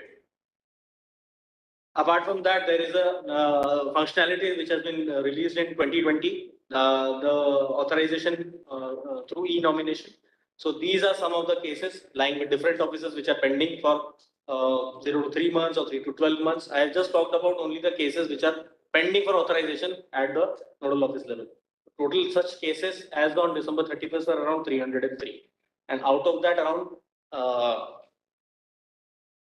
13% are more than 1 year. Now, one of the most important criteria that we need to talk about, subscriber credit coverage, paisa sahi time pe ja raha hai ki nahi ja raha hai. So this is the NPS credit timelines which have been given in the 2nd September 2008 OM issued by CGA, and now has been reiterated in the rule number 6 of the CCS NPS pension rules. Now, what does it say? It gives you an idea of on the 20th day of every month, by 20th, the preparation of salary bill, by the 20th, preparation of the SCF, and on the last day of the month when the salaries go, the contributions have to be remitted. So these are the 3 on date wise, which that circular OM as well as the rules say. Here in our department, salary is basically finalized after 20th. So, and salary finalization also takes 5 days in the software which we are having. And you say that 20th it should be finalized. So for that, we have to run the software from 15th. So if we run the software of pay processing, then off-cycle payments, that stops, then a lot of you and cry. So how do we match the timelines which you have given? Just tell me one thing, sir. Even if you start on 20th for the 5 days and everything, you are contributing on the last day of the salary. The contribution remittance happens. So I don't think that should be a problem. Just a minute. Since 2 months, okay. But what happens that my system is under stress. January we could do, December we could, but in Feb we could not because it was of 28th only. So we could not do this. So, and the software, the SEPT, which controls the software we have written, so they say nothing doing, we cannot amend the software. So there is a problem. If the credit doesn't go on the last day of the month, then there is interest liability. So this is the issue. In fact, I had flagged this issue. Sir वो HO level पे आपको शायद बात करना पड़ेगा sir जो बता रहे हैं सर वो एक टेक्निकल उसके लिए नहीं you tell me in which government department the salary is finalized on 20th. I have not seen any other department which finalizes on 20th. Sir मैं आपको अभी बिल्कुल लास्ट वीक ही रिव्यू किया हूं इसलिए कम से कम 5 इंस्टीट्यूशन के नाम बता सकता हूं गवर्नमेंट में कोई है ऑटोनोमस बॉडीज है बहुत बड़ी नहीं है but they still have 20,000 people working under आपके साइज के मुताबिक से छोटा है आपका you are talking about 1.15 lakh I am talking about 20,000 but 20,000 नहीं in telecom also we never processed on 20th. नहीं सर मैं उसकी बात नहीं कर रहा हूं not getting into the debate of कौन कर रहा है कौन नहीं कर रहा है आई एम ओनली सेइंग कि सर नहीं आप लोग एफिशिएंट हैं तो थोड़ा सा I am yet to learn so many things from you. नहीं सर ऐसा कुछ नहीं है द ओनली थिंग इज कि सर अगर आपका इंटरनल सिस्टम कैपेबिलिटीज को एनहांस करने वाली बात होती है then I think sir Pandey sir will always take that into account but there is power to relax also in the NPS CCS rules.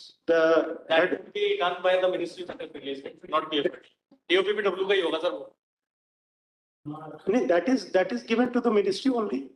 Ministry का रहेगा सर जिसने इशू किया है that CCS rules have been issued by DOPPW ना sir तो ultimately अगर आप ये जो चीज बोल रहे हैं आप उनको रिलैक्स करने की बोलेंगे sir mark my words they will ask for a reason तो वहां भी आपने बांध दिया हम लोगों को sir they will ask for a reason and if you code a system incapability in respect of that I don't think that any office will accept that reason for relaxing those things DOPPW sir system capabilities को question करते हुए नहीं करेगा क्योंकि sir आप जो बता रहे हैं आप तो सर डिपार्टमेंट पोस्ट में बता रहे हैं I think sir north east के अगर रहेंगे शायद वहां पे तो और भी ज्यादा इश्यूज रहते हैं अरुणाचल प्रदेश नागालैंड इस जगह पे मेरी जब से बात हुई है बहुत जैसे आपके MHA के बहुत ऑफिस है वहां पे they have to travel 30-40 kilometres to do this thing तो उनको तो सर आप तो जब 5 दिन का उनको तो सर 2 हफ्ते पहले का प्लान लेके चलना पड़ता है that is what these people told me so I think everything has to be taken into account कोई तो एक सर मिडिल पाथ आपको लेके निकालना पड़ेगा ना sir I ask for relaxation of 2 days, then there will be other office which will ask for a relaxation of 5 days.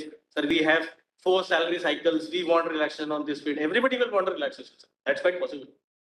So in PFRDA, salary is finalized on 20th. Very prompt here. That's up to you. Sir, institution का size भी matter करता है उसके लिए. I cannot compare. When it is controlled by software, it is not the size which matters. आपके system capabilities को sir enhance करने वाली बात है, सर आपने कहा. Now the first graph that we are talking about here, sir, the number of people in attached with any nodal office and the number of people who are getting credits on a regular month. The black line that you observe in the middle is the average of the consolidated Department of Post. Any nodal office which has better performance right to the right of it, and on the left of it are the offices which have room for improvement, at least reaching up to the Department of Posts level. For example, West Bengal Circle is uploading approximately 98%. So like for example, if you have got 10,000 people attached to your office, almost 9,800 people are getting credits on a regular month. Right. Moving on to the next slide, sir. This is a slight truncation of the previous data. In the last slide, I talked about how many people have got credits in the month, but I did not mention as to which month that credit belonged to. It could be that this person is getting a credit of 2016 January, 2020 March, 2021 April. Past credits are also counted in the previous slide. In this slide, we are only taking into account the money which is for the last month. That means sort of a filtration of the last figure that we said. In the last month, because West Bengal was one which was very prominent, 98% was the figure of West Bengal. In this one, you will observe that West Bengal is at 96%. That means there are around 2% people who are getting credits for last month. It could be arrear credits, delayed credits. There could be some administrative reason because of which it is happening. But this gap should not be very high. Like for Consolidated Department of Post itself, it was around 92%. You will observe that it has reduced to 91% in this December quarter. So this also needs to be seen as to how many people are getting credit and how many people are getting credit for the perfect month. Like if we are lying in March, then by this time, February credit should have gone into everybody's account. So this is the way you try to analyze it. Sort of a funnel. First gives you a consolidated figure of how many people are getting credits. The second gives you a figure of how many people are getting credits for the particular month. That पिछले महीने का पैसा इस महीने आ जाना चाहिए. And final one, as pointed out by Sir Singh sir, this gives you an idea as to whether the credits are being uploaded on the last day of the month. How do we calculate it, sir? I'll take you back to the diagram that we talked about. If you are remitting the funds on the last day of any month, there are very high chances that people will get the credits in their branch within the 7 days of the next month. That's the calculation that we are trying to follow. Now let us go to the final slide. Here you will observe that although many offices have remitted the funds, have got very good subscriber coverage, still their 7 days coverage is not so good. The reason being, they have uploaded the funds, let's say on 1st, 2nd, 3rd or 4th. So unitization and the credits in the branch are not happening within the 7 days. So this gives you a clear indication as to whether you have uploaded the funds on the last day or not. Even if you upload it on 1st, there are very high chances that you will get the credits by 7th. But if you upload the funds on 5th or 6th, there are no chances that you can get it on 7th. Even if you upload on a Friday, Saturday, Sunday is closure, still you upload on 5th of any month, then you cannot get the credits. Upload means what? SCF uploading? No, remittance of the fund. Okay, the remittance of fund to the trustee bank. Your T starts from that place. I'm not talking about this. SCF you can upload anytime, sir. 10 days तक तो रहता ही है system में. But आपका sir SCF तो बनेगा नहीं 25 के बाद, जैसा आप बता रहे हैं आपके system का जो issue है. सैलरी बिल प्रिपरेशन ही 20 के बाद होगा, तो SCF तो सर आपका मेरे ख्याल से 25-26 के वाले बनेगा ही नहीं. अभी तो आप लोगों ने इतना टाइट कर दिया है, तो 25 तो हम लोग बना रहे हैं. SCF करें क्या? And last day of the month, month of Jan and December, we ensured the last day of the month, the subscriber account gets credited. But it is subscriber credit account पे नहीं हो सकता. Trustee bank हो जाएगा. So trustee bank, yeah. अगर आप sir last day of the credit उसका हो रहा है, then there is another bigger problem. आप इसका मतलब month खत्म होने से पहले upload कर रहे हैं. No, what I'm saying is trustee bank only. Last day of month, it is to be credited to the trustee bank that we are ensuring. But in February we could not. So then the interest liability. Because my circle, so the software which we are using, that is not allowing the off-cycle payment. Once we start the payroll processing, it is not allowing the off-cycle payment. That's why we are in trouble. आपका sir UP circle होगा ना? अब UP तो भैया सब जगह खराब वाले में है ही, अब क्या बोले सर मैं एग्जैक्टली वही पॉइंट सर, आपका 15% आप जो बोल रहे हैं सर, मैं यहाँ देख रहा हूँ. What you are trying to say is quite evident. अब आप तो पूरा एक्सपोज कर दिए, अब क्या सर आप बोलते नहीं तो मैं शायद पॉइंट आउट ना करता. वो कर रहे हैं तो इम्प्रूवमेंट होगा, don't worry.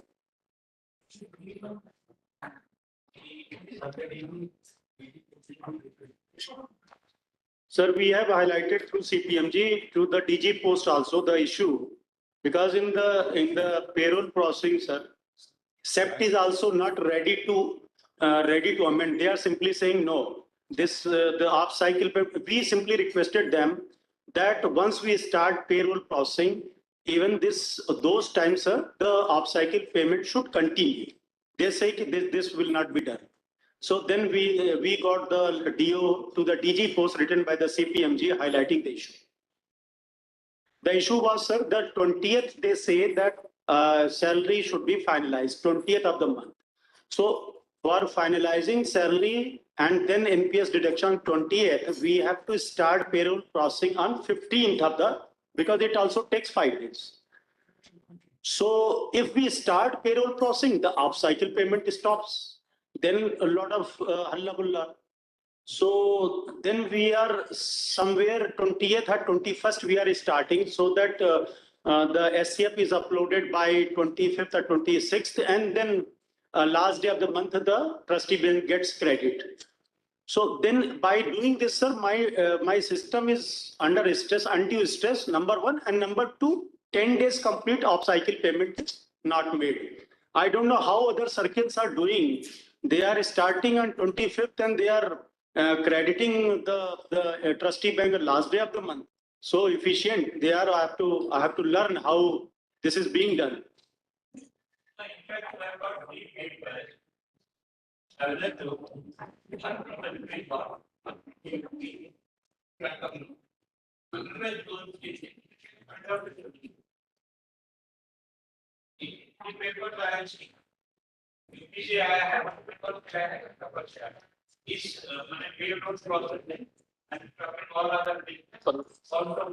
And sir, this payroll processing, since it is being followed in different circles on different dates, so those efficient circles, their letter is being forwarded to us कि आप तो इतने बेकार हैं, वहां तो देखिए 25 क्या 26 तारीख को भी स्टार्ट किए कर ले रहे हैं, वहां पे यहाँ पे 20 को चिल्ला रहे हैं, तो ये भी issues.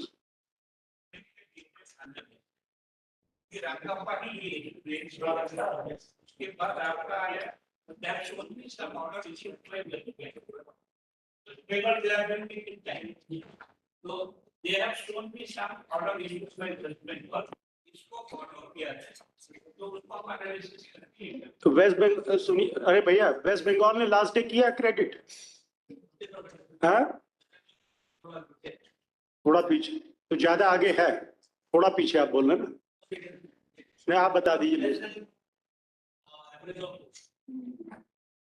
It's not an issue. Maybe they have put in private average dollar, but we haven't in uploaded.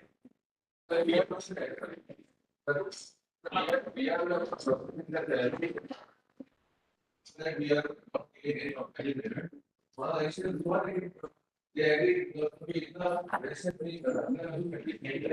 Jenny, the West Bengal is processing payroll on 25th. And then they are how they are able to credit the trustee bank? नहीं थोड़ा सा बता रहे हैं तो बहुत ज्यादा निकल गया ना वेस्ट बंगाल, ये थोड़ा समझना पड़ेगा.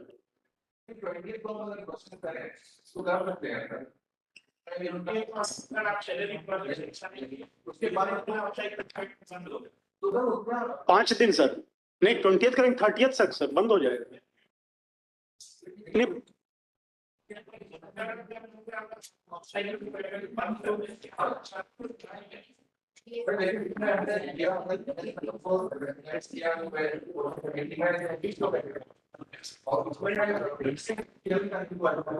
नहीं जैनी इशू ये है ना, they say कि 20th it should be finalized and then 25th CSF to be uploaded.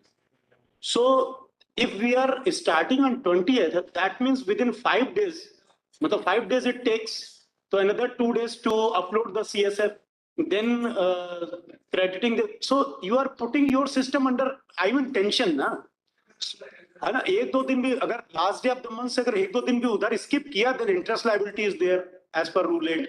So somewhere the SEPT has to be harnessed that this provides the off cycle, sir.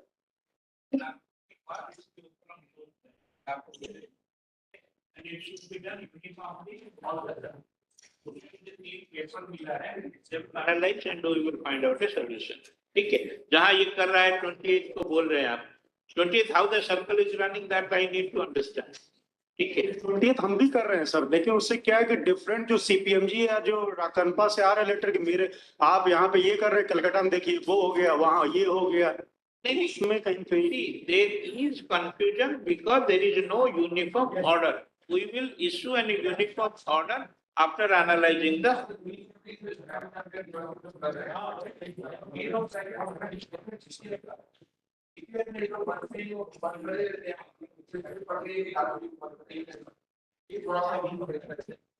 नहीं ठीक है, we will make a detailed analysis. ये खत्म हो गया आपका?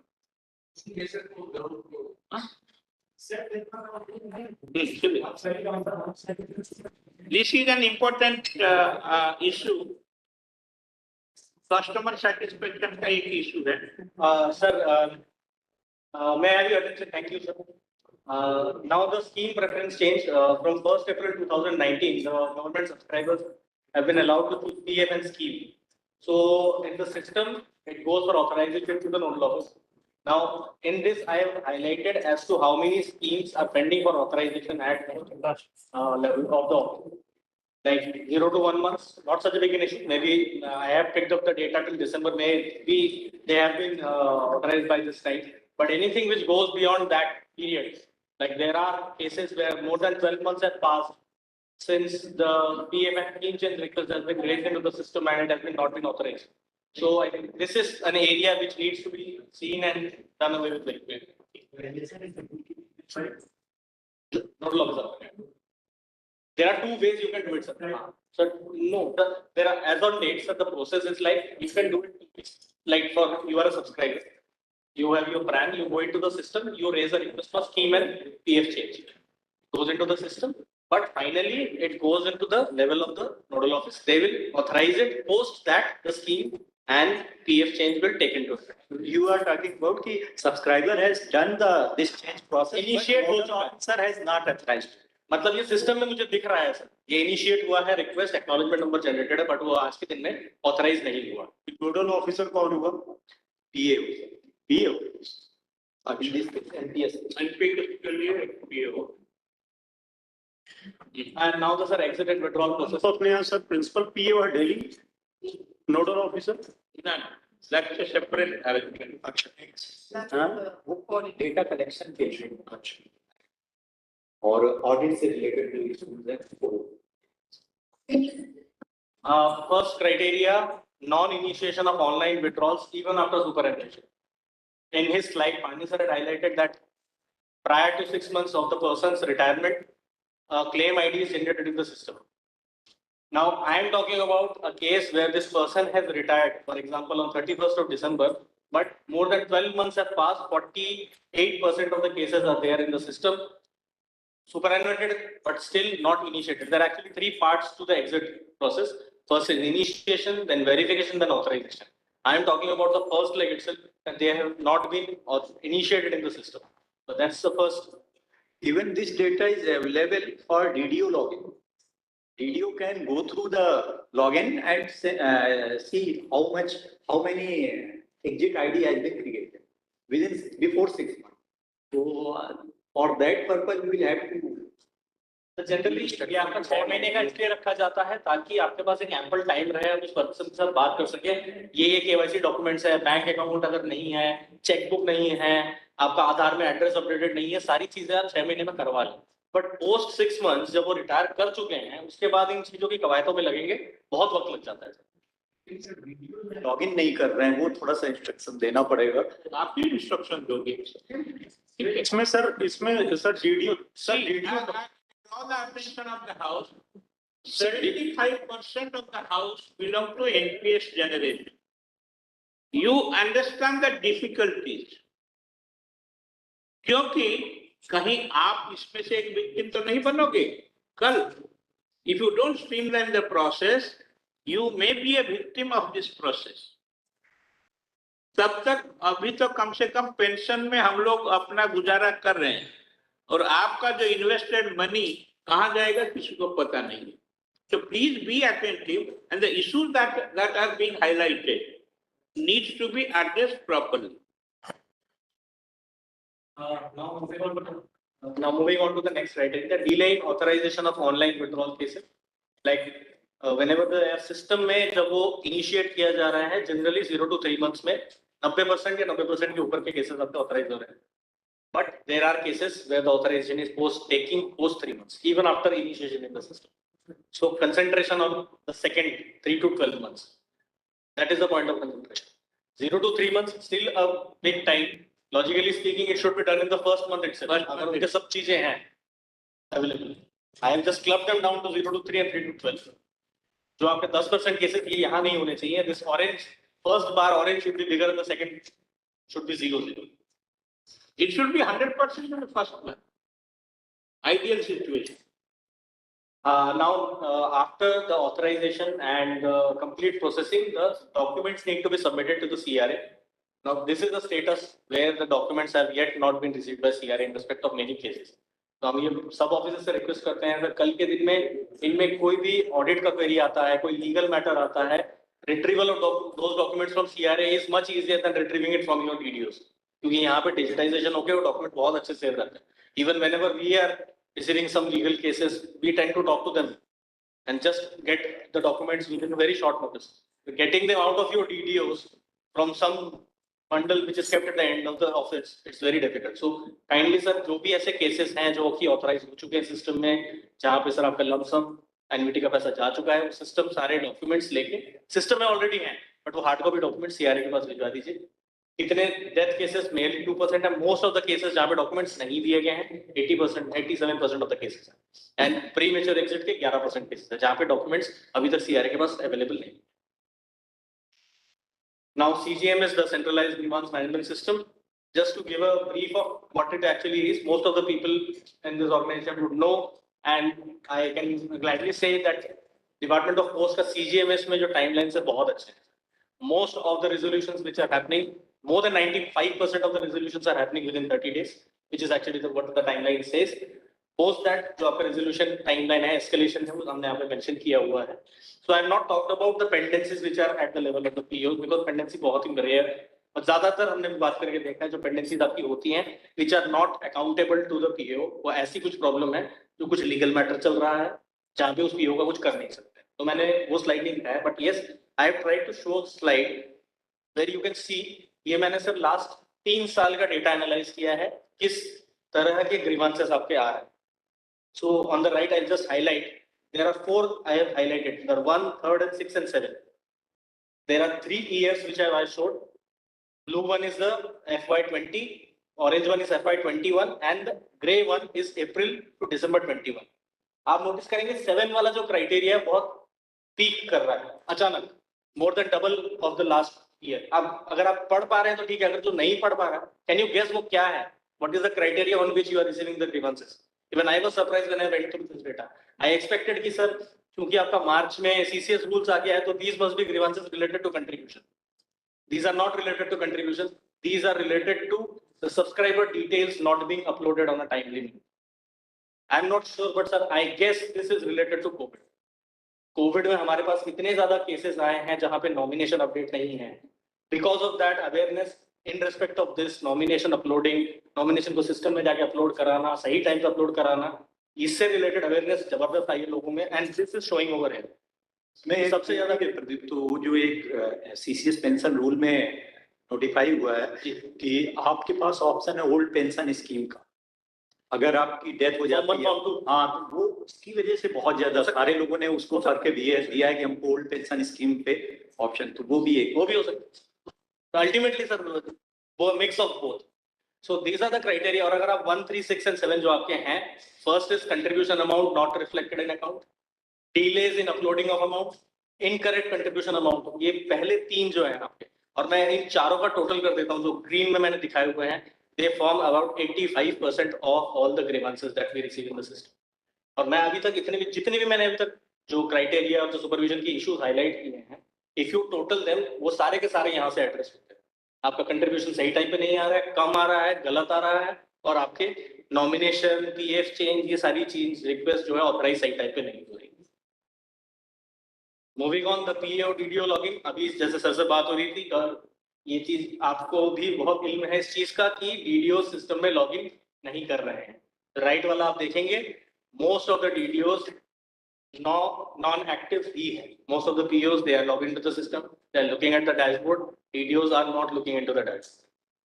And मैं ये बहुत बार हाईलाइट कर सकता हूँ, there is a central government ministry है जो अपने DDOs को एक्टिवेट कराने के लिए बहुत तत्पर रही है, और ये आपके आने वाले समय में DDOs को आपको शायद बहुत सारी ड्यूटीज देनी भी पड़ेंगी, क्योंकि आपके खुद के सेंट्रलाइज करके आप बहुत ज्यादा एक्टिविटीज नहीं कर पाएंगे. And to acquaint the DDOs with all the activities, the first and the foremost activity is get into the dashboard and log in and see कि क्या क्या क्राइटेरिया है जिन पे हम बात करते हैं. अगर वो आप फुलफिल नहीं कर रहे हैं, तो आगे जाके जब आपको रिस्पॉन्सिबिलिटीज दी जाएंगी फंड अपलोड की, एनबीएन जो आज के दिन में सिर्फ व्यूइंग राइट्स है, वो करना उनके लिए बहुत मुश्किल होगा.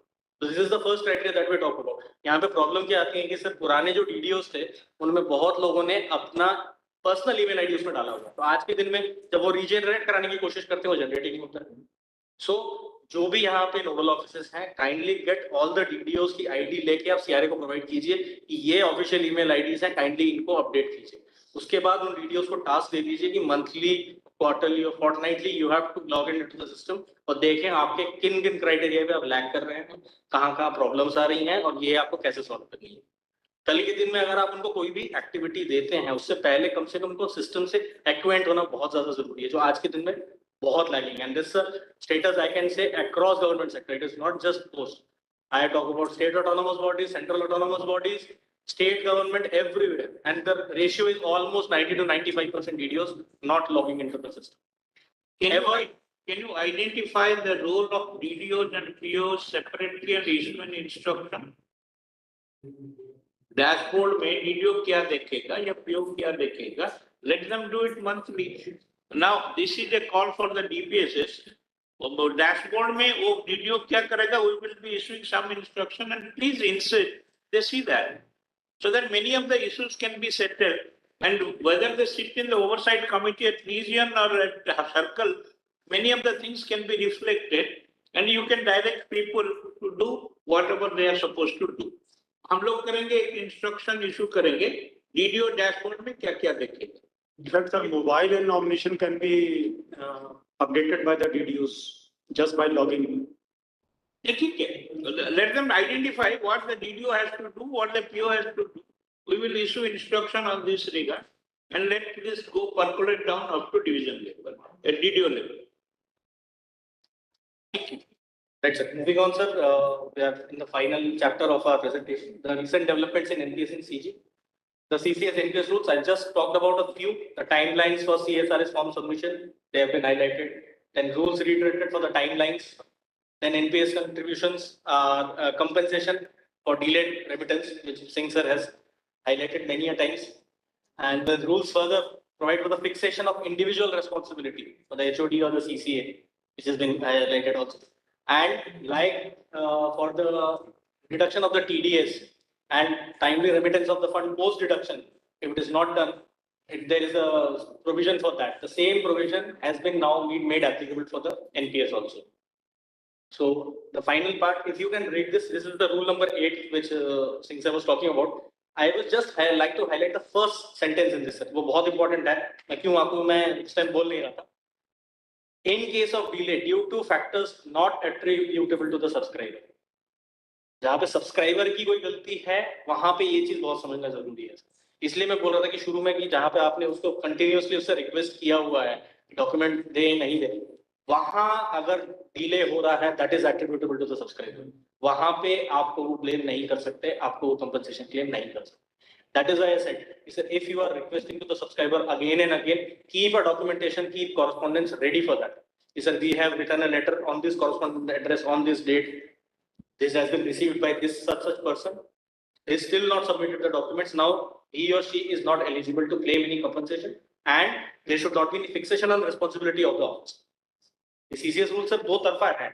ऐसा मैं मानता हूँ कि सर कहीं पे गलती ऑफिस की भी रहती है, कहीं पे आपके सब्सक्राइबर की भी रहती है, बट सब्सक्राइबर अगर इच्छाकृत तरीके से नहीं दे रहा है उसके लिए ऑफिस को ब्लेम नहीं किया जाना चाहिए. That's the principle, and I think that is there, and you should say this also. That is what I said, sir. If you are requesting again and again to the officer that you have not submitted, kindly make this part, and that is what I said, sir. Make it a part of the joining kit, and before that, make it a part of the appointment letter itself. कल के दिन में कोई ये बोले आज join करके कि मुझे तो एनपीएस में ज्वाइन भी नहीं करना था, that's a part of the service rule. आपने अगर जॉब एक्सेप्ट की है, हाँ you sign on the dotted line कि मुझे इस जॉब में ज्वाइन करना है, 1/1/2004 के बाद जो भी आएगा उसको एनपीएस लेना ही लेना है. तो ये आपके पास चॉइस नहीं है कि आपको एनपीएस का फॉर्म भरना है कि नहीं भरना. नहीं भरना मत भरो, नौकरी मत करो. ये ज्यादा इशू है भी नहीं. सर मैं आपको एग्जांपल देता हूँ, मेरे पास एनपीएस में ये ज्यादा इशू नहीं है. मेरे पास खुद कोट कर सकता हूँ. सर पैरामिलिट्री फोर्स में दो सज्जन थे, friends, both join together. One was placed at the HO level, दूसरा वाला जो था वो आई थिंक बॉर्डर पे चला गया. जाने के बावजूद उसको दोनों को बोला गया था कि आप अपने फॉर्म सबमिट कीजिए. इसने मर्जी करके नहीं किया, बोला कि नहीं करूंगा, बाद में करूंगा, बाद में क्लेम कर लूंगा. After 1 year when he came back, he saw there is a difference of approximately just 1 year, 75,000 का दोनों के रिटर्न पे डिफरेंस है जब उसने किया. Now he is filing a case with the office कि मेरे को बताया नहीं गया था. This is a live case that we have received. अब वो ऑफिस बोल रहा है कि सर हमारी गलती ये हुई है कि हमने कोई कॉरेस्पॉन्डेंस नहीं किया उसके साथ. उनके पास कोई डॉक्यूमेंट्री प्रूफ नहीं है कि आपने उसको बताया कि नहीं बताया. So what I am quoting is actually from an experience. इसलिए बोल रहा हूँ कि सर मैं यहाँ पे ये खामियां निकाल के या पिन पॉइंट करके मैं वो नहीं चाहता. I want that both parties को कम से कम मौका मिलना चाहिए अपनी बात रखने का. Since you are working for a government organization, penalty वाला क्लॉज जैसे सर ने बताया is not the thing. It has to be streamlined. Currently, there is no penalty as such. It is the PF interest which is to be given. Sir, there is no penalty as such in the NPS CCS rules. It is the interest of the PF which is to be given. So the rules are clear that interest is to be given. Now, when suppose if unlinked item, as you say, when we reconcile, that means the past subscription along with the government this thing plus GPF interest is to be given to you. Sir, वो ठीक है. नहीं मेरा बताइए इसको, अगर interest देना है तो इंटरेस्ट हमें देना चाहिए अभी से as per NPS CCS rules. मैं वो पूछ रहा हूँ सर, सेकंड लाइन आपको दिख रहा है, मैं उसका पढ़ के सुनाता हूँ. हाँ, जहाँ पे फिक्सेशन ऑफ रिस्पांसिबिलिटी पढ़े वो लायबिलिटी फिक्सेशन पर्सनल लायबिलिटी है, and the interest will be recovered. So that is what I'm saying. That means currently also, if any account is getting reconciled, then the past amount has to be sent along with the GPF interest, which is a personal responsibility. So that responsibility is to be fixed up. So वो तो आ गया ना. तो penalty क्या है? Penalty तो कुछ है नहीं, यही पेनल्टी हुआ ना. यही है. अच्छा, तो आपने पेनल्टी को मतलब सटल वे में स्वीट कोटेड वर्ड्स में लिख के लगा दिया है. ये सर यहाँ पे कंपनसेशन वर्ड यूज किया होगा ना. There is an instruction from Ministry of Finance defining different kind of penalties for different delegates. But sir, in That NPS has been circulated. no sir, but in NPS CCS rules there is no mentioning of penalty. It is only the GPF interest which is to be given for the amount which is lying with us. It is the GPF interest which is to be given to the subscriber, and that interest part, that portion, for that the individual will be held responsible whosoever gave us late. That means we have to fix up right now also. If unreconciled account is reconciled, so we have to give the GPF interest for which responsibility is to be fixed up. That's right. तो भैया सब लोग डर जाओ, ये बहुत खतरनाक.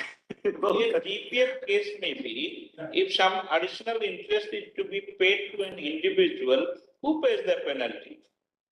Sanction के लिए जो आता है हमने एक लाइन उसमें ऐड करते, fix up responsibility, then pay the additional interest. हाँ, तो वो GPF इंटरेस्ट ही तो सर पेनल्टी वो देना पड़ेगा, उसके लिए उससे रिकवरी करनी पड़ेगी. तो ये अच्छा ये बताइए, ये तो जीपी ऑफ इंटरेस्ट हुआ, मान लीजिए एज ए सब्सक्राइबर एनपीएस का जो total amount invested, if it has earned more than the PF rate of interest, then उसका अगर वो कोड में कर दिया वो भी देना पड़ेगा उसको तो। सर वो बात अलग है, लेकिन यहाँ पे उसका बात तो अलग है, लेकिन केस आएगा ना, बात तो अलग है, लेकिन मार्केट लिंक स्कीम के लिए इस चीज को कोट करना थोड़ा मुश्किल हो जाएगा। अच्छा मार्केट लिंक सर आज के दिन में 9, 9.5, पौने 10% तक भी है, जहाँ पे यहाँ पे सर आपको मेरे ख्याल से 7.5 से पौने 8% की 7.1 है यहाँ तो। Whatever it is, 7.1% penalty is not a. So that is what I'm saying, we have to be in alert mode. So finally, talking about where the improvements can be made. First, all the registered subscribers are receiving credits on a regular basis. Second, the minimize errors in the NCA-F upload and fund transmission. That includes timely upload of funds also. Then upload of the regular monthly contribution as regular and not arrear. Sir ये एक problem बहुत officers में दिखी है, at least मुझे post में नहीं दिखी है, जब पास्ट महीने का अपलोड करते हैं, ऑल्दो उस महीने का रेगुलर कंट्रीब्यूशन उसको एरियर लिख देते हैं। तो आपको जब आप when you go through the statement of transaction you understand that 6300 is regular contribution, उसको एरियर में उस पर डाला हुआ है। तो आपके जो मैं उस टाइम पे हाईलाइट कर रहा था सब्सक्राइबर क्रेडिट कवरेज, ये उसको भी इफेक्ट करेगा as a parameter, but not in monetary terms. पैसा गया अकाउंट में, उसको उस पर रिटर्न देंगे। Then regular and periodic audits of NPS activities, this is one request I will make to the HQ DOP that ma'am जो हमने अभी पॉइंट्स आपको हाईलाइट किए, जिस तरीके से you can frame your internal audit policies regarding that, आपका जो भी डेटा है, जो भी मैंने यहाँ पे डेटा ऑब्टेन किया है आज के दिन में, एक एनपीएस ऑपरेशंस रिव्यू रिपोर्ट बोल के आती है that we generally share with the office also. Operations review report को आप बेसिस करके आप consolidated level, at the PAO level, at the DDO level, तीनों जनरेट कर सकते हैं। एट द डीडीओ लेवल आज के दिन में लेके फायदा नहीं होगा, but at least at the PRAO level, at the PAO level आप इस चीज को कर सकते हैं। You can make that as the basis and do audits on it. कि अगर इतने लोग, let's say there are 1000 people attached with this office, 200 people are not getting credits on a regular basis.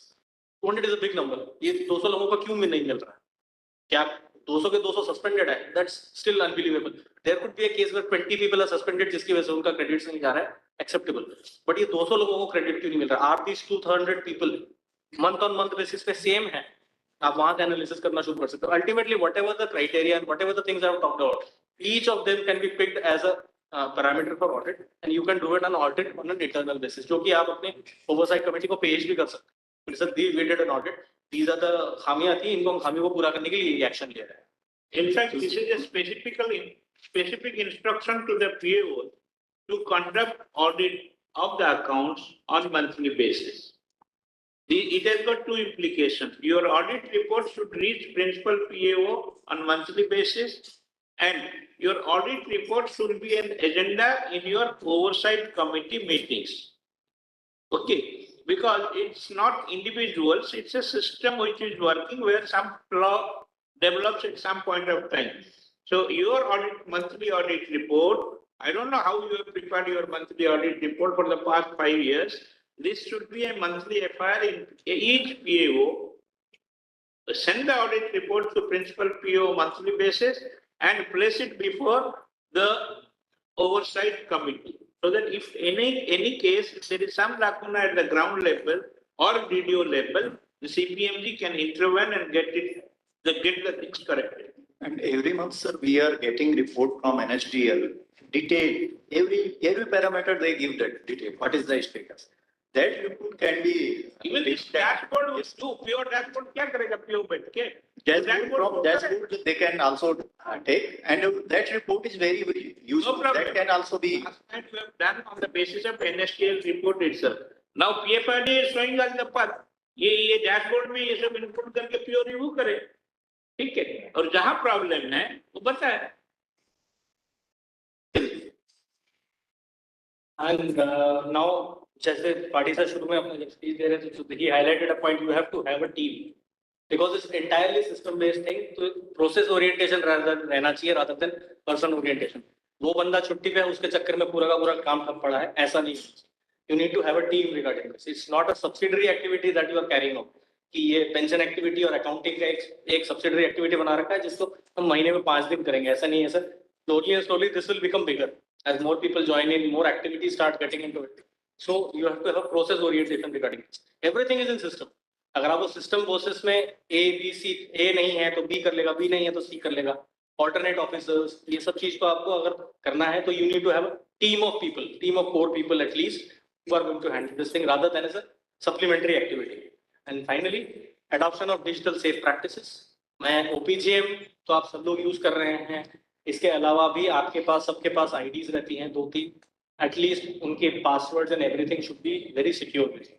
कल के दिन में अगर कुछ भी हो जाता है, किसी अकाउंट्स में से पैसा निकाल लिया गया, एक वेरिफिकेशन और ऑथराइजेशन एक ही बंदे के पास दोनों आईडीज पड़ी हुई हैं, उसने यूज कर लिए दोनों को ऑथराइज करने के लिए, कल के दिन में पकड़ा गया तो you won't be able to save yourself कि सर वो सज्जन दोनों आईडीज यूज कर रहे हैं, तो nobody is going to listen to that.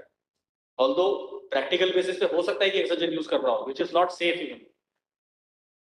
और एक और चीज है जो हमने रिसेंटली नोटिस किया है, आपके जो ERM है, जो एरर रेक्टिफिकेशन मॉड्यूल है, उसमें एक क्राइटेरिया रहता है जहां पे आप PRAN 1 से PRAN 2 में ट्रांसफर कर सकते हैं।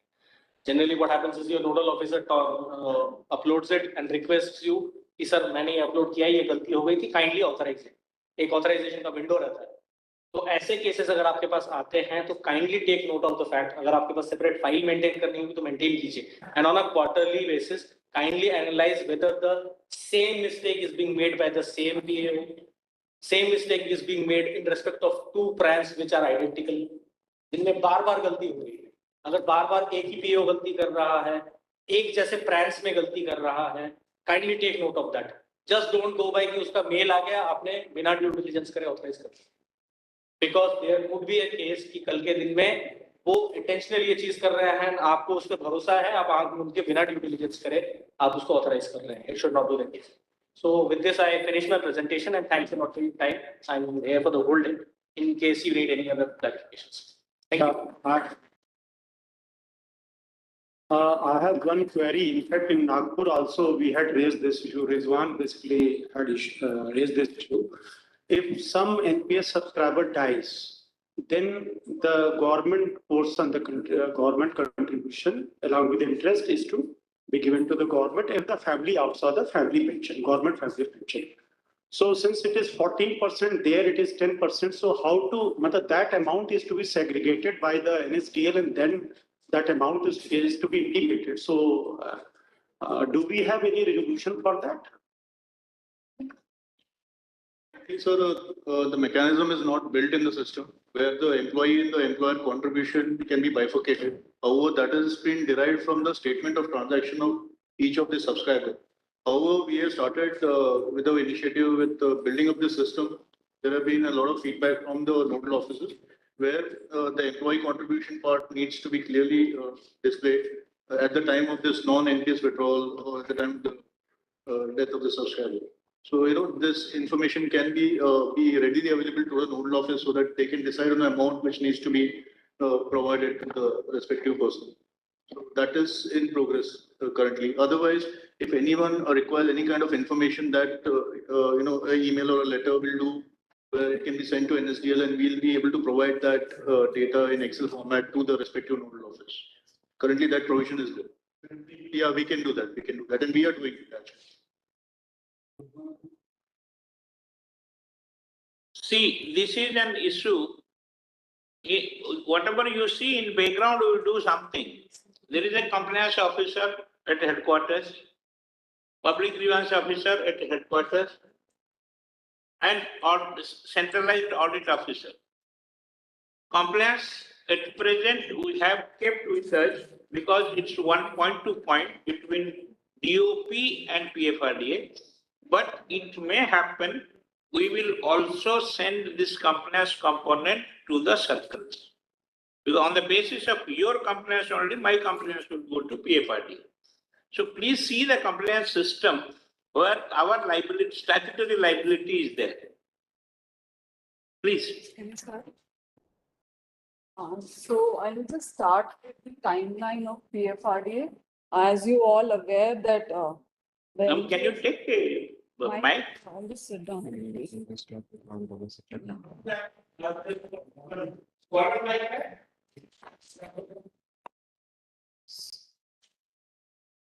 Good afternoon, everyone. I am Pooja Upadhyay from Supervision Non-Government Sector. So Pradipta has already covered the government sector. So I am going to cover the compliance and supervision patterns which are there under POPs, NPS, NPS Lite and APY. So before I start, I'll just give a brief about the timeline of PFRDA. As you're all aware that NPS was effective by the government for the government sector employees, except the armed forces, with effect for 1st January 2014. In May 2019, NPS was extended to all citizens on voluntary basis. And DOP was the first POP in interim PFRDA, which has come under this ambit and started the registration of the subscribers under NPS all citizen model. In September 2010, the NPS Lite model was launched. And again, the DOP was the first POP or aggregator who has utilized this platform for their GDS subscribers. And October 2010, the Swavalambi scheme was launched by Government of India. In 2011, the December 2011, the NPS was open for all government employees, all corporate employees, sorry. In 2013, the PFRD Act was passed by both the Parliament. In 2014, the PFRD Act was notified. Since the PFRD Act was notified, the POPs need to be registered under some regulations. So in 2015, PFRD has notified the regulation, PFRD POP Regulation 2015 and PFRD Aggregator Regulation 2015. And in 2015, as you all aware, Government of India has launched a Atal Pension Yojana on 9th May 2015. In 2018, the unified regulation was notified. What is this unified regulation? Earlier, we had two regulations, PFRD POP Regulation 2015, PFRD Aggregator Regulation 2015. Now, under this unified regulation, all these two regulations was merged and APY is also included under this regulation. So this is the exact timeline of PFRD in which we have launched the product, notified the product, or act was passed. So this is the architecture. Pradipta has already covered the architecture, but just to give a brief, there it was a nodal office. In case of government sector, here it's a POP. Like Director Sir has already told that in NPS Lite, you have a same model like a government sector, but in other scheme like NPS All Citizen and APY, you have a central office which do all the works. So here, subscriber goes to the POP. From there, the information flows to the CRA, which is SCF file, and then the fund transfer to trustee bank. And once the fund is transferred to trustee bank in turn transfer those funds to PFMs for the investment purpose. So any doubt in the architecture? I think you guys are working from so long, you know the architecture. Just I wanted to go in brief. Now I'll just explain the definition of point of presence. As per the PFRD Act, point of presence means an intermediary registered with the authority under subsection 3 of section 27 of PFRD Act 2013 as a point of presence and capable of electronic connectivity with the Central Record Keeping Agency for the purpose of receiving and transmitting fund and instruction in payout of funds. So this is a technical definition which we had in PFRD Act, but in a layman term, point of presence is an intermediary who involved in registration of the subscriber under the NPS, NPS Lite or APY, all the three schemes which are regulated by PFRDA. So you have to understand the difference between government sector and non-government sector. Government as an employer, you are not regulated by the PFRDA Act. Employer as a government is not part of the PFRDA Act, but the POPs are the part of the PFRDA Act. So we need to make regulation, we need to make guidelines, and all the provisions are applicable for POPs.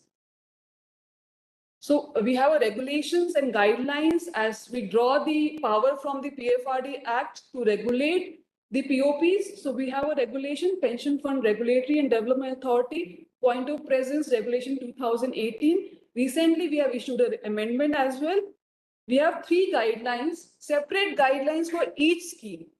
The NPS Lite guidelines was effective for 1st January 2016.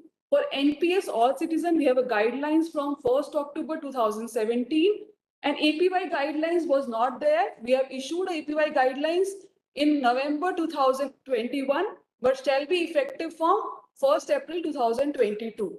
So I will be going through each and every guidelines in detail and the compliance reports which need to be submitted. So in case you have any doubt in any of the compliance parameters, compliance report, you may stop me and ask.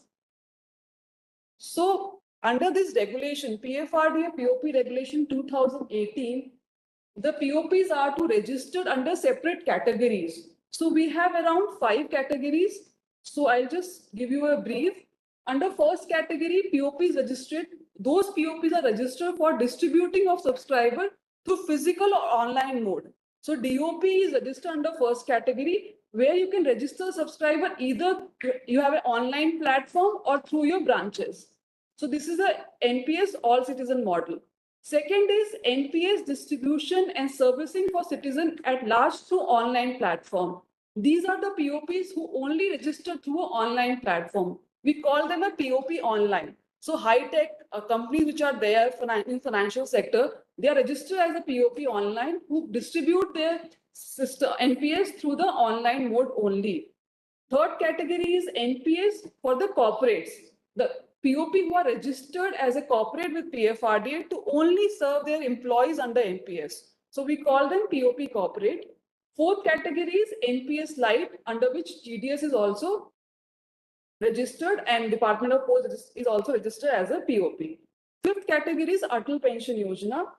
Those POPs who are distributing APY to the subscriber, enrolling them under the APY, are also registered under this regulation. Or any other scheme if PFRD is administered or regulate will come under this category. So these are the 5 categories under which POPs apply for the registration with PFRDA, and we issue a certificate of registration. And then they can service the subscriber, they can enroll the subscriber, and they can provide the subscriber the subsequent servicing. So as a Department of Post is registered for these 3 categories: NPS Lite, GDS, NPS All Citizen Model, and Atal Pension Yojana. So I think till here it is clear. And directors are also told in the morning that these are the non-government schemes which are being handled by Department of Post. So here I have given a brief about the number of subscribers which are registered under all the 3 schemes and asset under management. So Gramin Dak Sevak, NPS Lite, around 2.32 lakh subscribers are there with the highest corpus of 82.6 crores. Atal Pension Yojana, 3,56,411 crores corpus. National Pension System All Citizen, 25,069.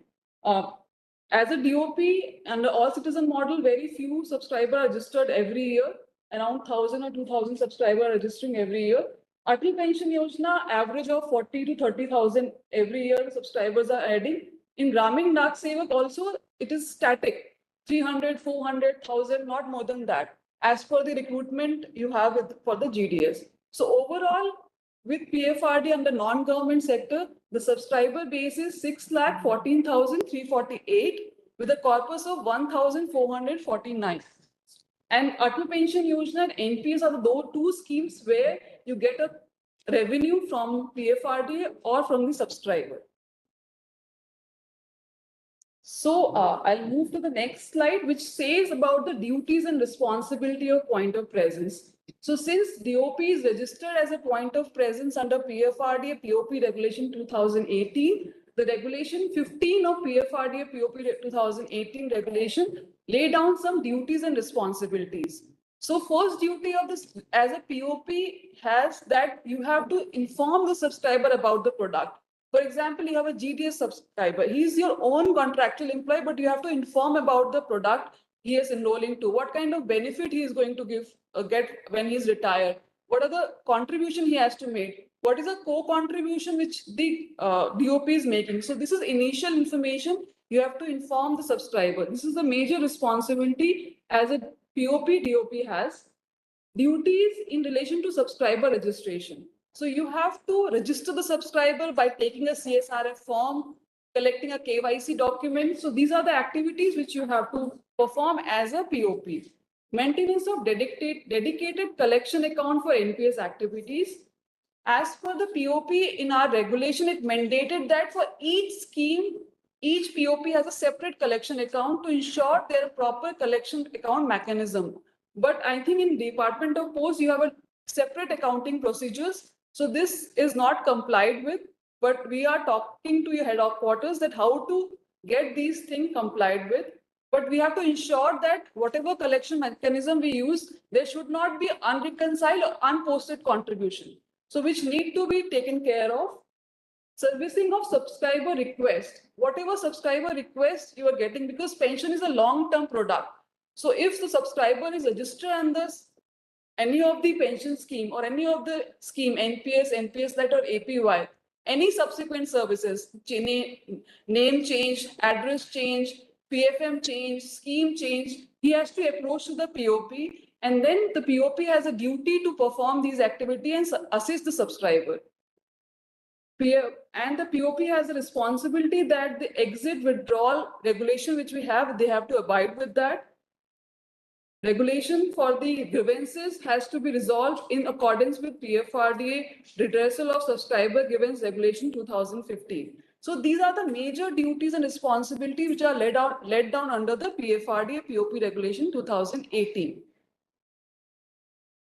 I have already briefly covered what is the roles and responsibility or duty and responsibility. For the better clarity, I have divided the roles and responsibility in 3 different sections. First section is subscriber registration or subscriber interaction. This is a major activity which the POP has to perform. First, you have to address the query of the potential subscriber. You have to do the KYC. You have to take the subscriber form duly filled. You have to conduct the due diligence as per the PMLA Act, and whatever document, the submission of CSRF form along with the document has to be submitted to CRA. So this is the subscriber registration process which has to be abided by the POP. It's a major roles and responsibility of the POP. Once the subscriber is registered, PRAN is generated, the amount has to be collected from the subscriber. In case of GDS, it is basically you collect through the salary or the government co-contribution.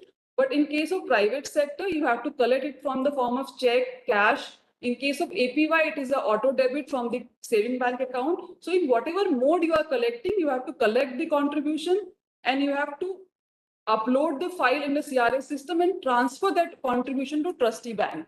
So this is a major responsibility and which is similar to your government sector as well.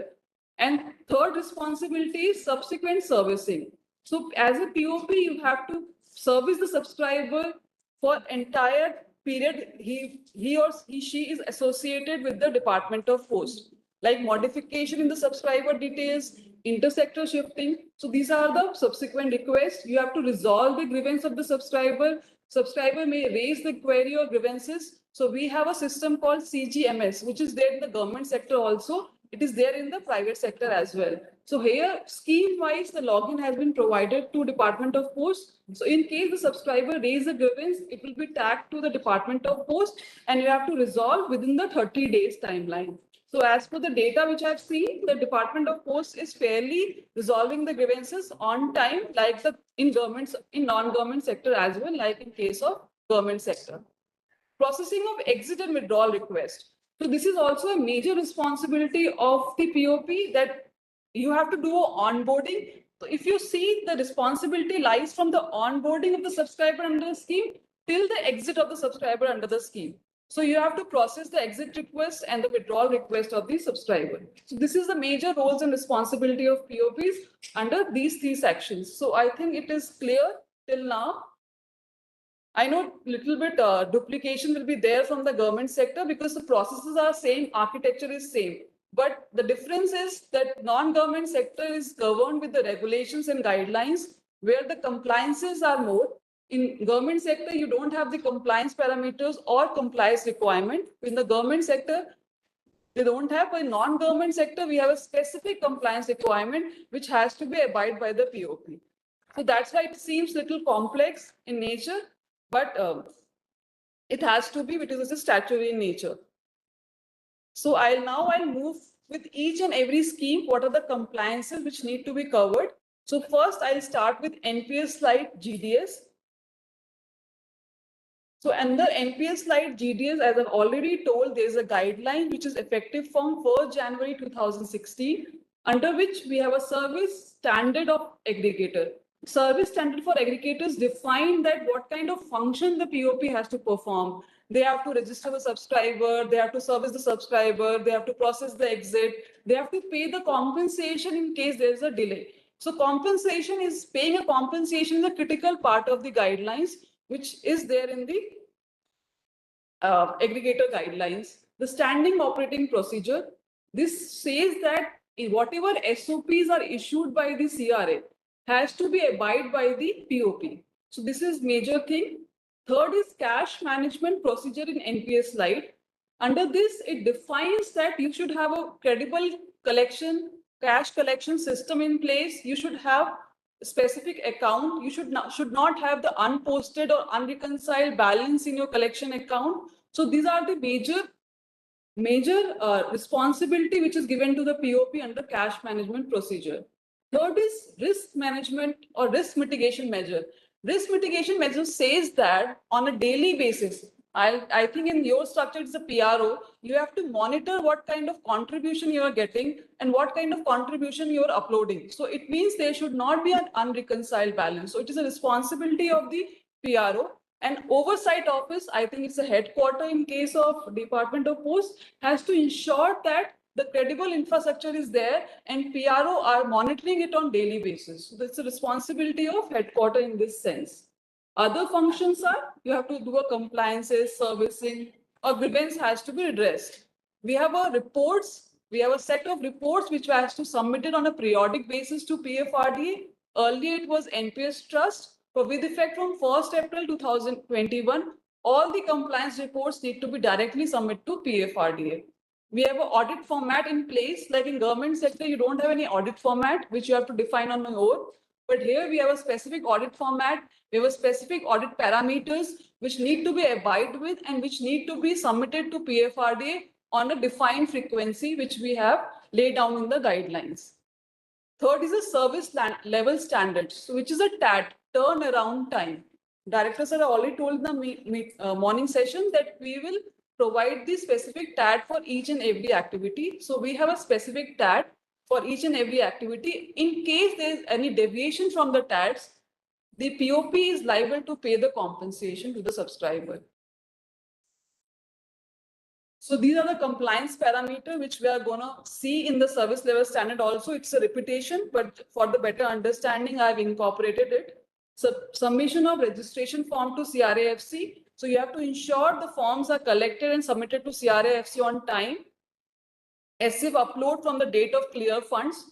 So once you receive the funds from the subscriber, in case of Department of Post, you basically deduct the money from the salary or give your contribution.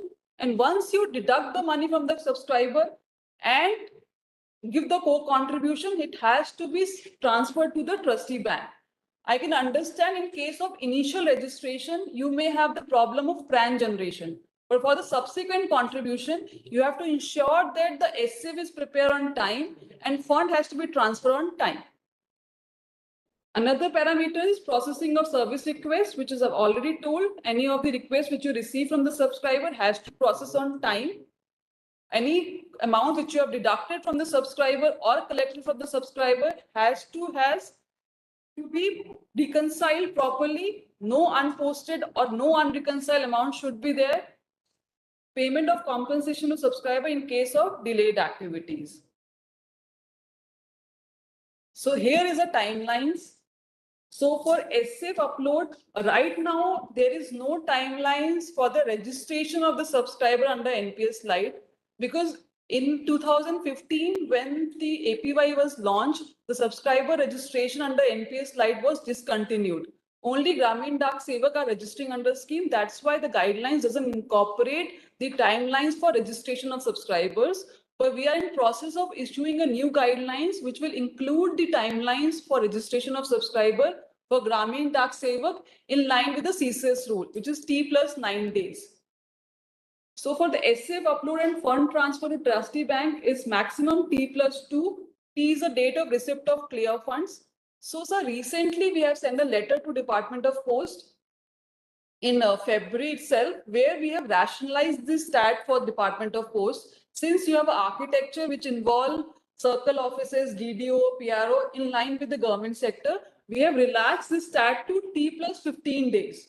So you can upload the file and transfer the fund in T+15 days, and accordingly you can calculate the compensation for the delayed transaction which has happened from 2015 to till date, because the guidelines is applicable from 1st January 2016. And recently we have received the compliance reports, all the compliance pending reports where there have been delay reported. So wherever the delay has been reported, you have to recalculate it with the TAT of T+15, and the compensation rate also we have rationalized, and even we have given a flexibility to Department of Post to come with your own compensation rate as well, if you wish to do so. Otherwise, our compensation, which we have rationalized, is bank rate plus 2%, which amounts to be 6.5 or 7%, and which is changed every year as per the RBI declares the bank rate. So for the service request, there is no rationalization. So whenever you receive any service request from the subscriber, for example, subscriber has given you that I want to change my address. So it came to your desk and you have to process that on T+5 days. So if it will not be processed on T+5 days, the subscriber can claim rupees 10 per day for each day delay. And this is the guidelines which is applicable from January 2016. So when the audit department will do the audit, they may do the audit from 2016 onwards, and all the prior period, wherever the delay is, the compensation shall be paid by the Department of Post. So how they are going to pay, we have to discuss internally, but the post, all the previous period has also been paid, to be paid. Exit and withdrawal claim, exit also the same thing. Whenever you receive a request of exit from the subscriber, you have to ensure that it is processed in T+5 days. And I mean to say, whenever you receive the document, you have to ensure the document is incomplete. For example, you have received a document where some of the documents are missing. So you have approached the subscriber took another 10 days to give you a full documents, complete set of documents. So when you receive a complete set of documents, please sign and stamp that you have received the complete document on this date, so that the TAT will start from that date, not the date of the submission. Because whenever the audit will be conducted, the audit team will say that you have received a request on this date, but you will say that I have received the complete document on this particular date, which is after 10 days. But there is no proof of that. So whenever you receive a complete set of document, please ensure whosoever is receiving the document in your office, it has to be signed and stamped, and the date need to be mentioned. I think I'm clear on this. It is very critical that we have to understand these specific things. Otherwise, calculating a delay is very difficult, because these are the things which is not there in CRA system. So in non-government sector, the major challenge is that whatever data of delay and the processings are there, it is with the POP. CRA has only the data when you upload the file. Before the upload of the file, there is no date or data is mentioned in the CRA system. So we as a PFRDA or a CRA cannot calculate the delay. The delay has to be calculated by the POP itself. Fourth is grievance management, which I've already told. CRA has a CGMS system, which is there for each and every scheme separately, where the subscriber raises a grievance and you have to resolve within 30 days. Compensation, which I've already told, for the financial transaction, aggregator shall pay bank rate plus 2% for the transaction amount, which will be the contribution amount in case of deposit, or exit proceed in case of exit and withdrawal, round off to next integer value, or as per the rate determined by the employer/aggregator for the employees associated, whichever is higher for the period of delay. So here, either DOP can pay the compensation as per the rate PFRDA specified, bank rate plus 2%, or a GPF rate, whatever seems feasible, but it should be higher than whatever PFRDA specified. For the non-financial transaction like processing of exit or processing of partial withdrawal, not the normal exit, processing of your modification request, your service request, change of date of birth, the delay will be, the compensation will be ₹5 per day, subject to maximum of ₹100. And here also, the employer can come with their own compensation rate, whichever is higher can be applicable. So these are the compliance reports which need to be submitted. Since in NPS Lite, it's a decentralized model where the functions are done by the circle office. I understand these MISs are filled by circle office, send it to the head office, and then head office collate that and send across to PFRDA. So understanding of which all MIS need to be submitted, at what frequency, and what are the latest date which need to be ensured. So you need to be very careful in understanding. If you have any doubt which report has, what information has to be filled in which report, you may ask here. So we have first report, which is monthly MIS. It is the annexure 1 of the guidelines, which has to be submitted every month. So it has the information, you have to give a 2 information, deposit of subsequent contribution received from the subscriber at NLCC level. This first point will not be applicable to Department of Post, since you itself deduct the contribution from the subscriber account, and then you also give a government co-contribution. So when you deduct the amount, you can tell that this many transactions have been processed for this particular month. Processing of subsequent contribution, for example, you have in your circle, you have 10,000 Gramin Dak Sevak, and for 10,000 Gramin Dak Sevak, you have processed the contribution in that particular month. So you have to write the number of transaction 10,000, and this much of amount has been processed. So this is the MIS which you have to report it to PFRD on a monthly basis. Second is the exception report. What is the exception for us? Exception is this, that we have given you TAT of T+15 or T+2, whether you were able to perform the activity in that particular TAT. So if you have able to deposit the contribution within T+15, which is a rationalized TAT, or you have able to upload the file in T+15, or whether you are able to upload the contribution or process the contribution in T+5. So these are the exception report which you have to report to us. Third report is quarterly compliance certificate. It is basically a self-declaration which has to be given by the compliance officer that there are 9 parameters of the guidelines which you are abiding with. Fourth is the detail of unreconciled balance, which is called Annexure 7. So in this, you have to give us a detail of outstanding balance, which is there with you for the department, for the Gramin Dak Sevak, and with the details of PRAN. I think this has not been submitted yet to PFRDA. We have not received since 2016. So I request all the circles to go back, see how much unposted or unreconciled contribution you have, outstanding amount you have, along with the PRAN number. Wherever the PRAN is not generated, you don't have to post it. But wherever the PRAN is generated and the money is lying with you, you have to reconcile it. And wherever the PRAN is not generated, you have to generate the PAN and then reconcile that contribution. So 2 separate activities you have to do. Wherever the PRAN is generated, you have to ensure that the fund is uploaded into the CRA system and the fund is transferred to trustee bank. And wherever the PRAN is not generated, PRAN has to be generated and the subsequent contribution to be uploaded. So ensure that there should not be any unposted amount. Director sir, we have not received this Annexure 7 till date with about the outstanding balance under NPS Lite. So we have doubt of discussion that at least submit us whatever outstanding balance you have. So at least PFRD has the idea that how much unposted or outstanding balance is lying with Department of Post pertaining to NPS Lite scheme. Excuse me, ma'am. PFRD, has PFRD done any study regarding this plans of NPS Lite not being generated by this? So that's what I'm saying, that in under NPS Lite, apart from Department of Post, there is no POP generating the PRAN. Because since the government of India has launched APY, the enrollment under NPS Lite has been stopped. But I'm asking another question. So since CRA is closed in UP, the forms were sent to the NCA Mumbai.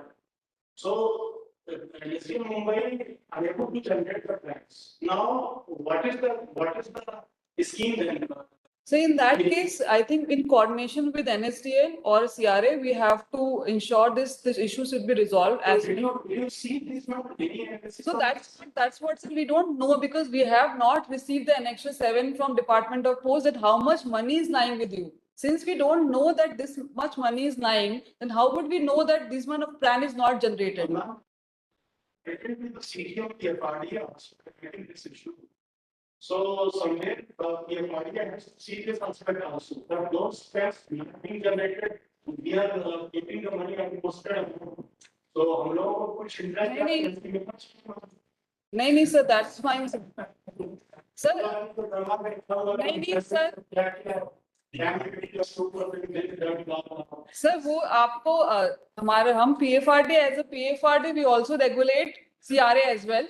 So CRA का penalty अलग है. अगर CRA plan generate नहीं करता है with in that of T+20, उनको भी penalty लगता है bank rate +2%. So for every intermediary we have a defined timeline, we have a defined activities, and if that intermediary doesn't perform those activity within timeline, they have to pay the compensation.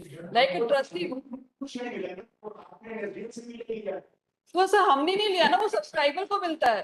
Sir, we don't take the penalty. Whatever penalty we are charging, it will be credited to the subscriber plan, because objective of compensation is what? It is a market linked product. If you are not contributing or uploading the contribution on time, it will affect the purpose of the subscriber. So that is why the compensation has not penalty. I'm not using the word penalty. It is a compensation to the subscriber, because contribution was supposed to upload it 10 days back, and which was not uploaded because of operational issue of AXYZ.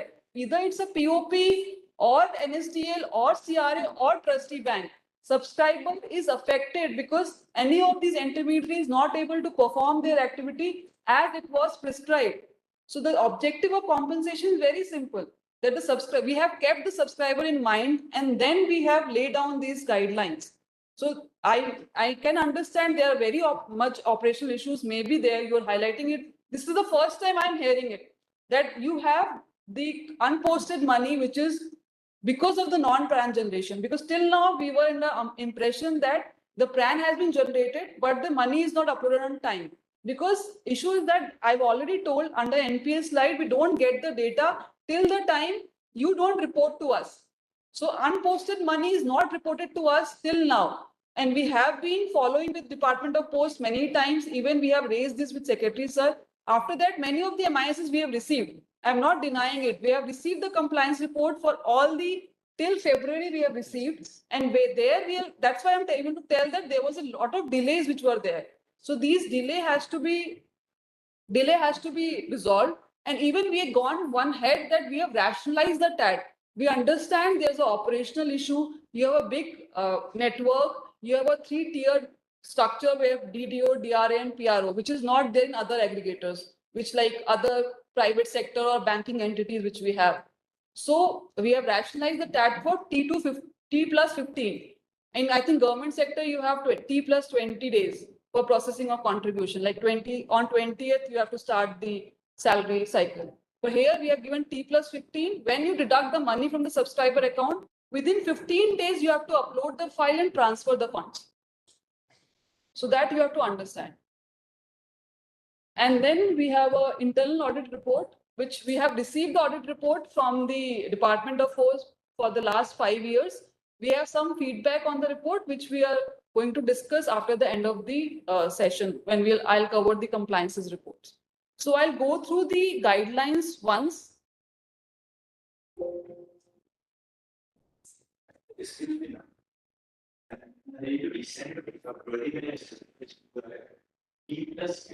हाँ जी sir, वो sir एक letter issue किया है हमने, rationalisation of TAT and हाँ sir, date of receipt of fund, जिस दिन हाँ जिस दिन आपके कलेक्शन अकाउंट में आपने डिडक्ट करके अपने कलेक्शन अकाउंट में डाला, टी वहां से स्टार्ट होगा sir.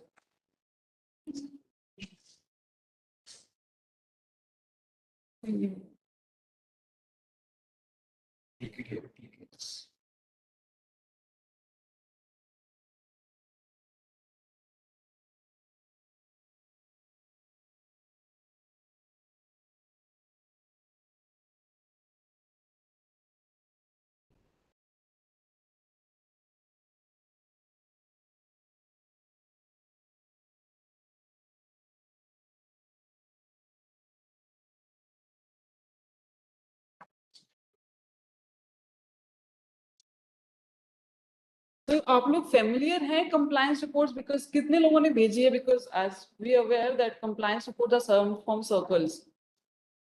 So at present, we have not authorized any circular, we have not given that responsibility to the circle. Now we will be doing. But sir, NPS Lite में we keep on receiving from.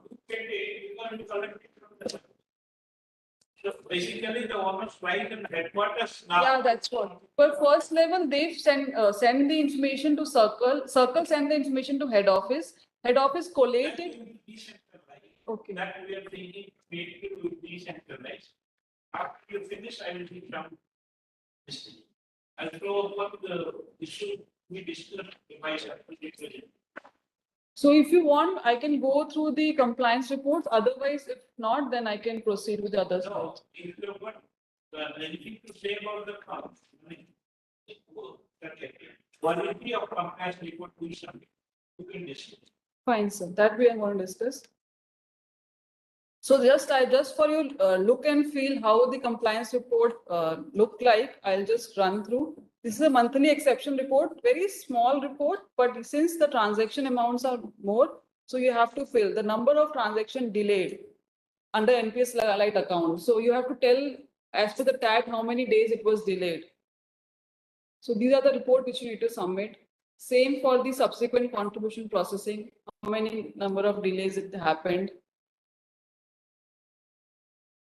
It is a quarterly compliance report certificate which have 9 parameters, yes or no. It's just a self-certification which has to be submitted and it has to be signed by the compliance officer.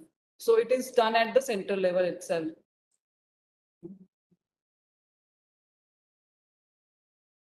This is the audit report.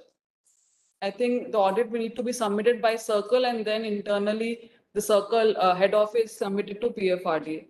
So this is the format which we have prescribed and where the sample size of 25 subscribers can be taken or 100%, whichever is lower. So wherever your audit team, internal audit team, which is doing audit, they can take a sample of 25 subscribers and then accordingly they can just click yes or no as per the parameters which we have defined. Yes, no. In case there is no, then you have to provide the reason. And here the audit period need to be mentioned. So this audit report is also covered whatever compliance parameter I have discussed. So it is not beyond that.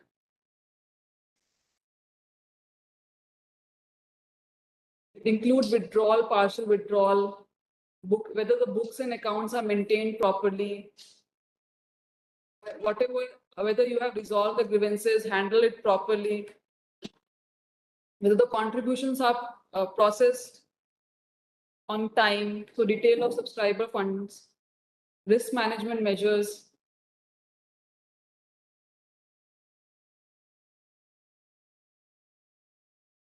and the subsequent contribution processing. So this is a brief about the audit report. So this is a format which has already been specified, and if it is being decentralized, then your circle office has to fill this and send across to your head office.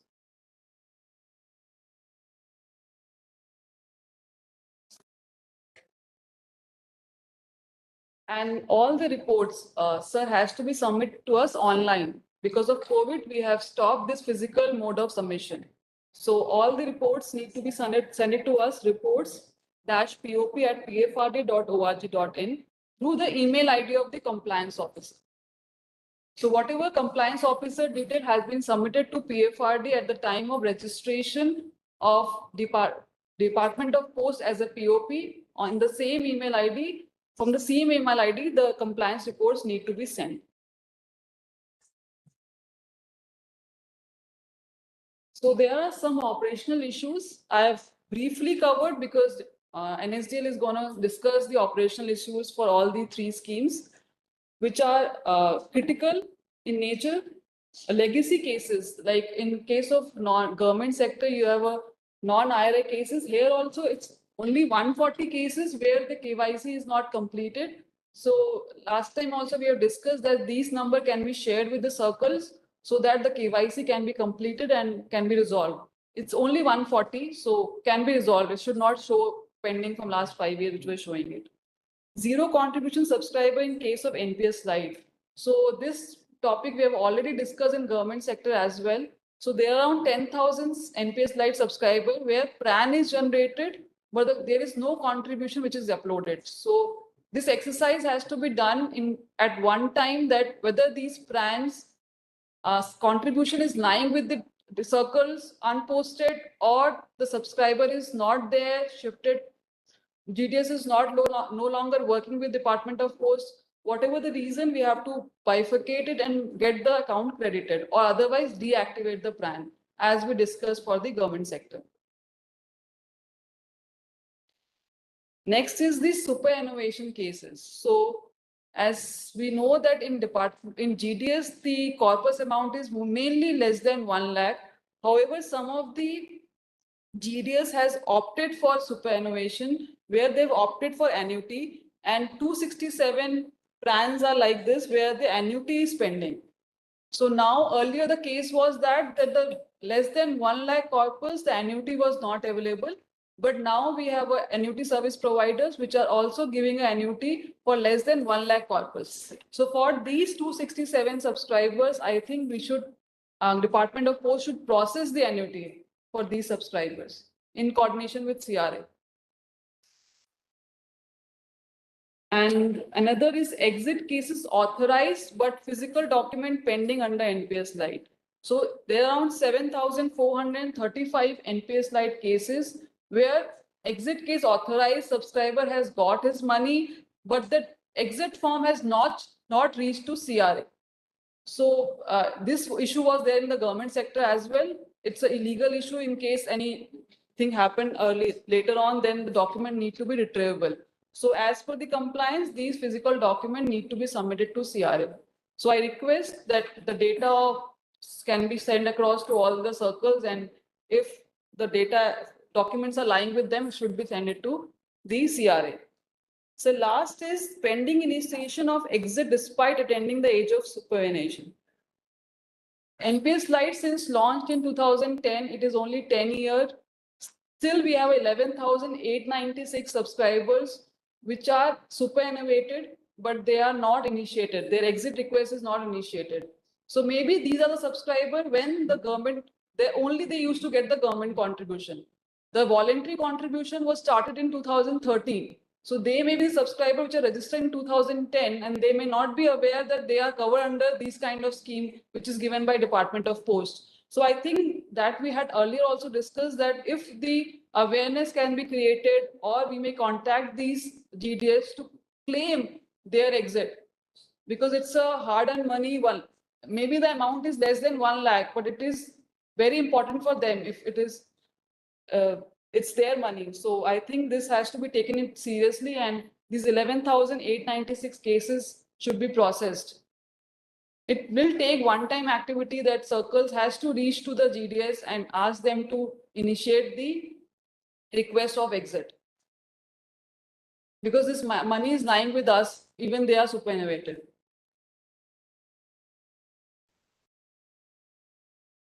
Any doubt in NPS Lite till now? Apart from PRAN registration.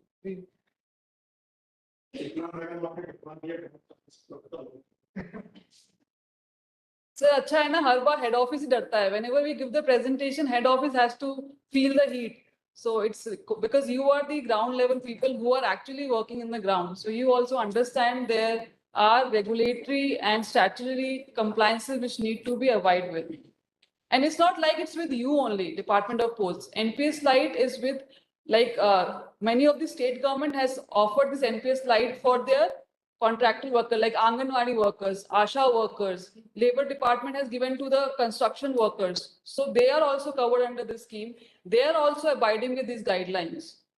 So you have to understand the issue which need to be there. I know it seems that compliances are more, but we have to abide with. Under the new guidelines, we have ensured that we can rationalize the compliances as far as the TAT is concerned. We have reduced the number of reporting from monthly to we reach to a half-yearly reporting. Like here, it's monthly, quarterly, and half-yearly. So from the next year onwards, you only have to submit the compliance report half-yearly to PFRD. So that we have rationalized. We understand that too much of compliances are there. Even the government of India motive is that we have to rationalize the compliances as much as we can. So we have reduced the number of reports which has to be submitted by the aggregators. So this guidelines will be notified very soon and will be applicable from 1st April 2022.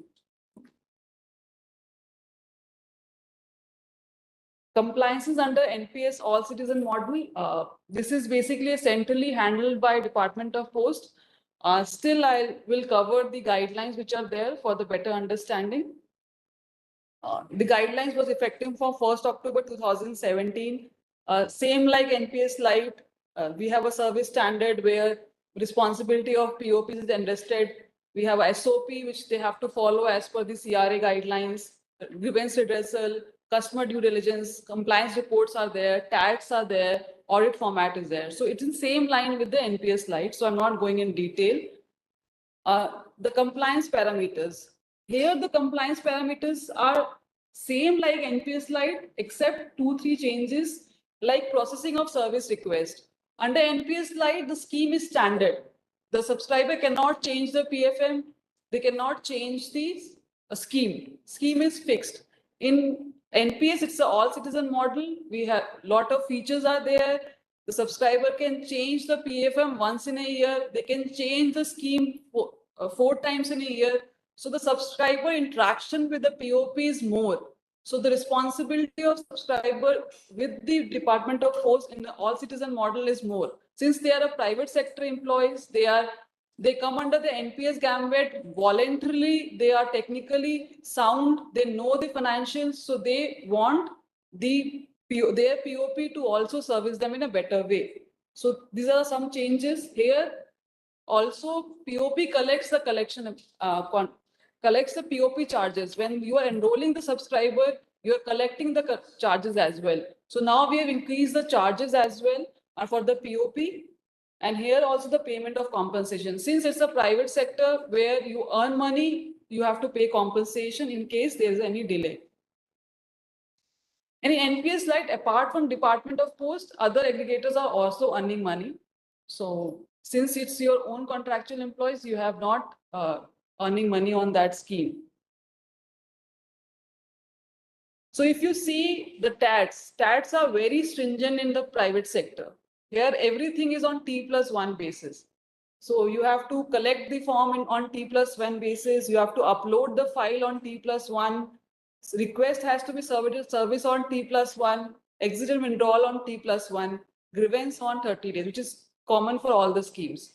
So as you see that the scheme which is more advanced and for the all citizen of India people, the stats are going to reduce. The Department of Post maybe have not have a technical a platform right now, but other POPs are abiding these stats.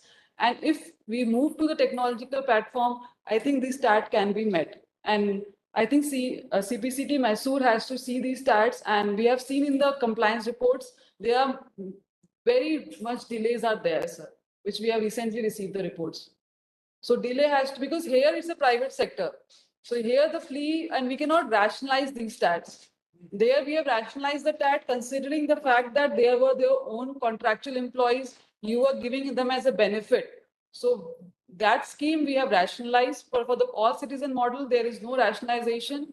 Department of Post as a POP has to abide with that. These stats, in the case the stats are not met, the compensation has to be paid ₹10 or bank rate plus 2%, whichever is higher. Here also the compliance reports are there, monthly, quarterly, half-yearly, yearly and monthly. These unreconciled balances are given. Audit report need to be submitted. Cyber security certificate. So this cyber security certificate is a certificate which is compliance report, which has to be submitted by POP as a whole. You maybe have 3 schemes, but you have to submit a certificate as a whole. Basically, the certificate says you comply with the cyber security policy of your regulator. Like with Department of Post, it's the Ministry of Communication and Technology. So whatever guidelines they have given to you about the cyber security policy, you are compliant with. So it is basically a compliance certificate, 1 page in which compliance officer has to sign and submit to us. So I can show this compliance report as well. for better understanding.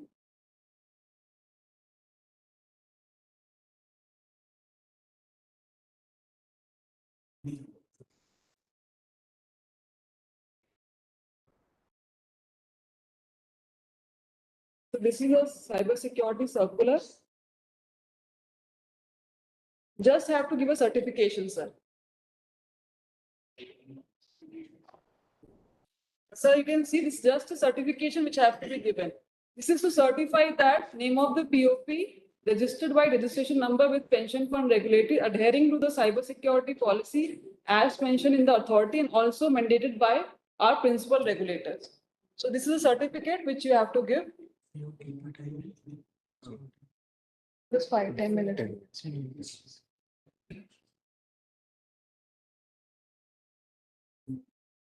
Here also all the reports need to be submitted online to PFRDA. Sir, for NPS Lite, we have received all the pending MISs. For NPS, we have still to receive these many MISs, which are pending. Monthly, September 21 to January 22, we have not received. Monthly exception report from July, since July, we have not received. Half-yearly compliance report for last half quarter, we have not received. Cybersecurity, obviously, I've told as a POP, you have not submitted. Annexure 9, here also we have not received about the unreconciled amount which you have. So you have to submit this annexure 9, whether you have any unposted or outstanding balance which is with you. So this annexure need to be submitted. So it's very important.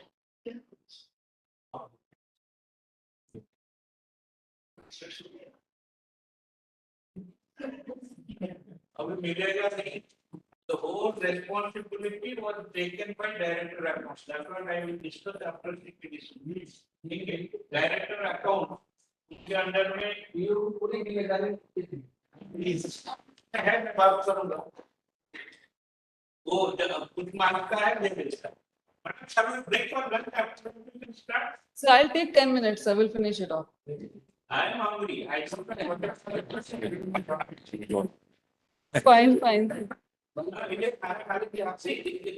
aspect is very important after this combined function is being organized. Fine, sir, fine. So we will discuss that in a listing maybe after some from Fine, sir. Lunch के बाद थोड़ा madam dilute भी हो सकता है, उनका गुस्सा जो है सर.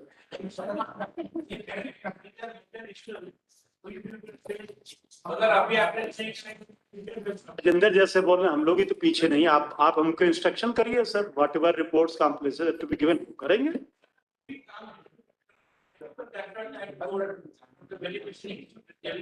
अभी तक डेलीगेशन नहीं हुआ. लेकिन मैडम आपने बहुत टेरराइज कर दिया. हम लोग मतलब आवाज नहीं निकल रहा किसी का. खाना खा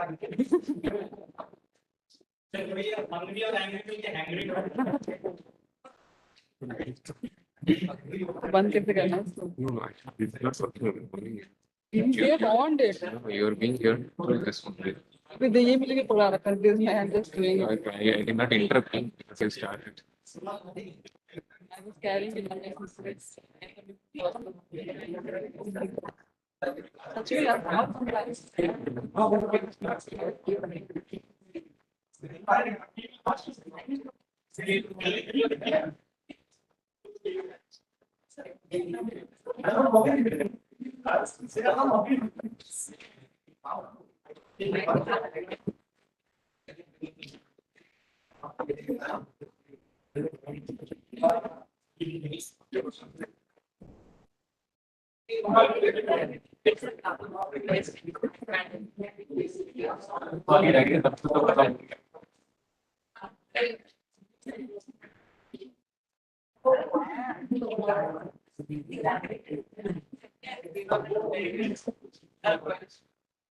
doesn't agree. Because it's a best company.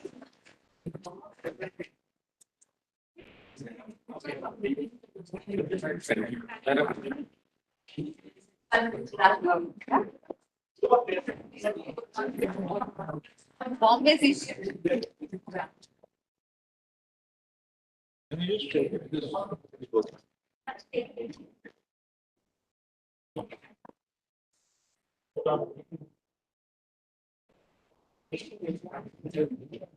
ये तीन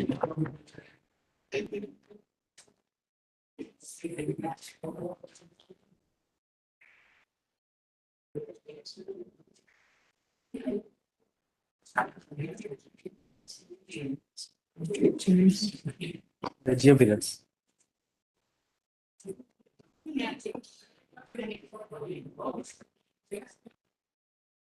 ये शायद हो गया है ना ये वाला सब यूट्यूब पे लाइव में आपको लिंक भेज दिया। अच्छा हाँ हाँ हाँ उस पे तो रहेगा ये वीडियो उस पे तो हटेगी नहीं यूट्यूब पर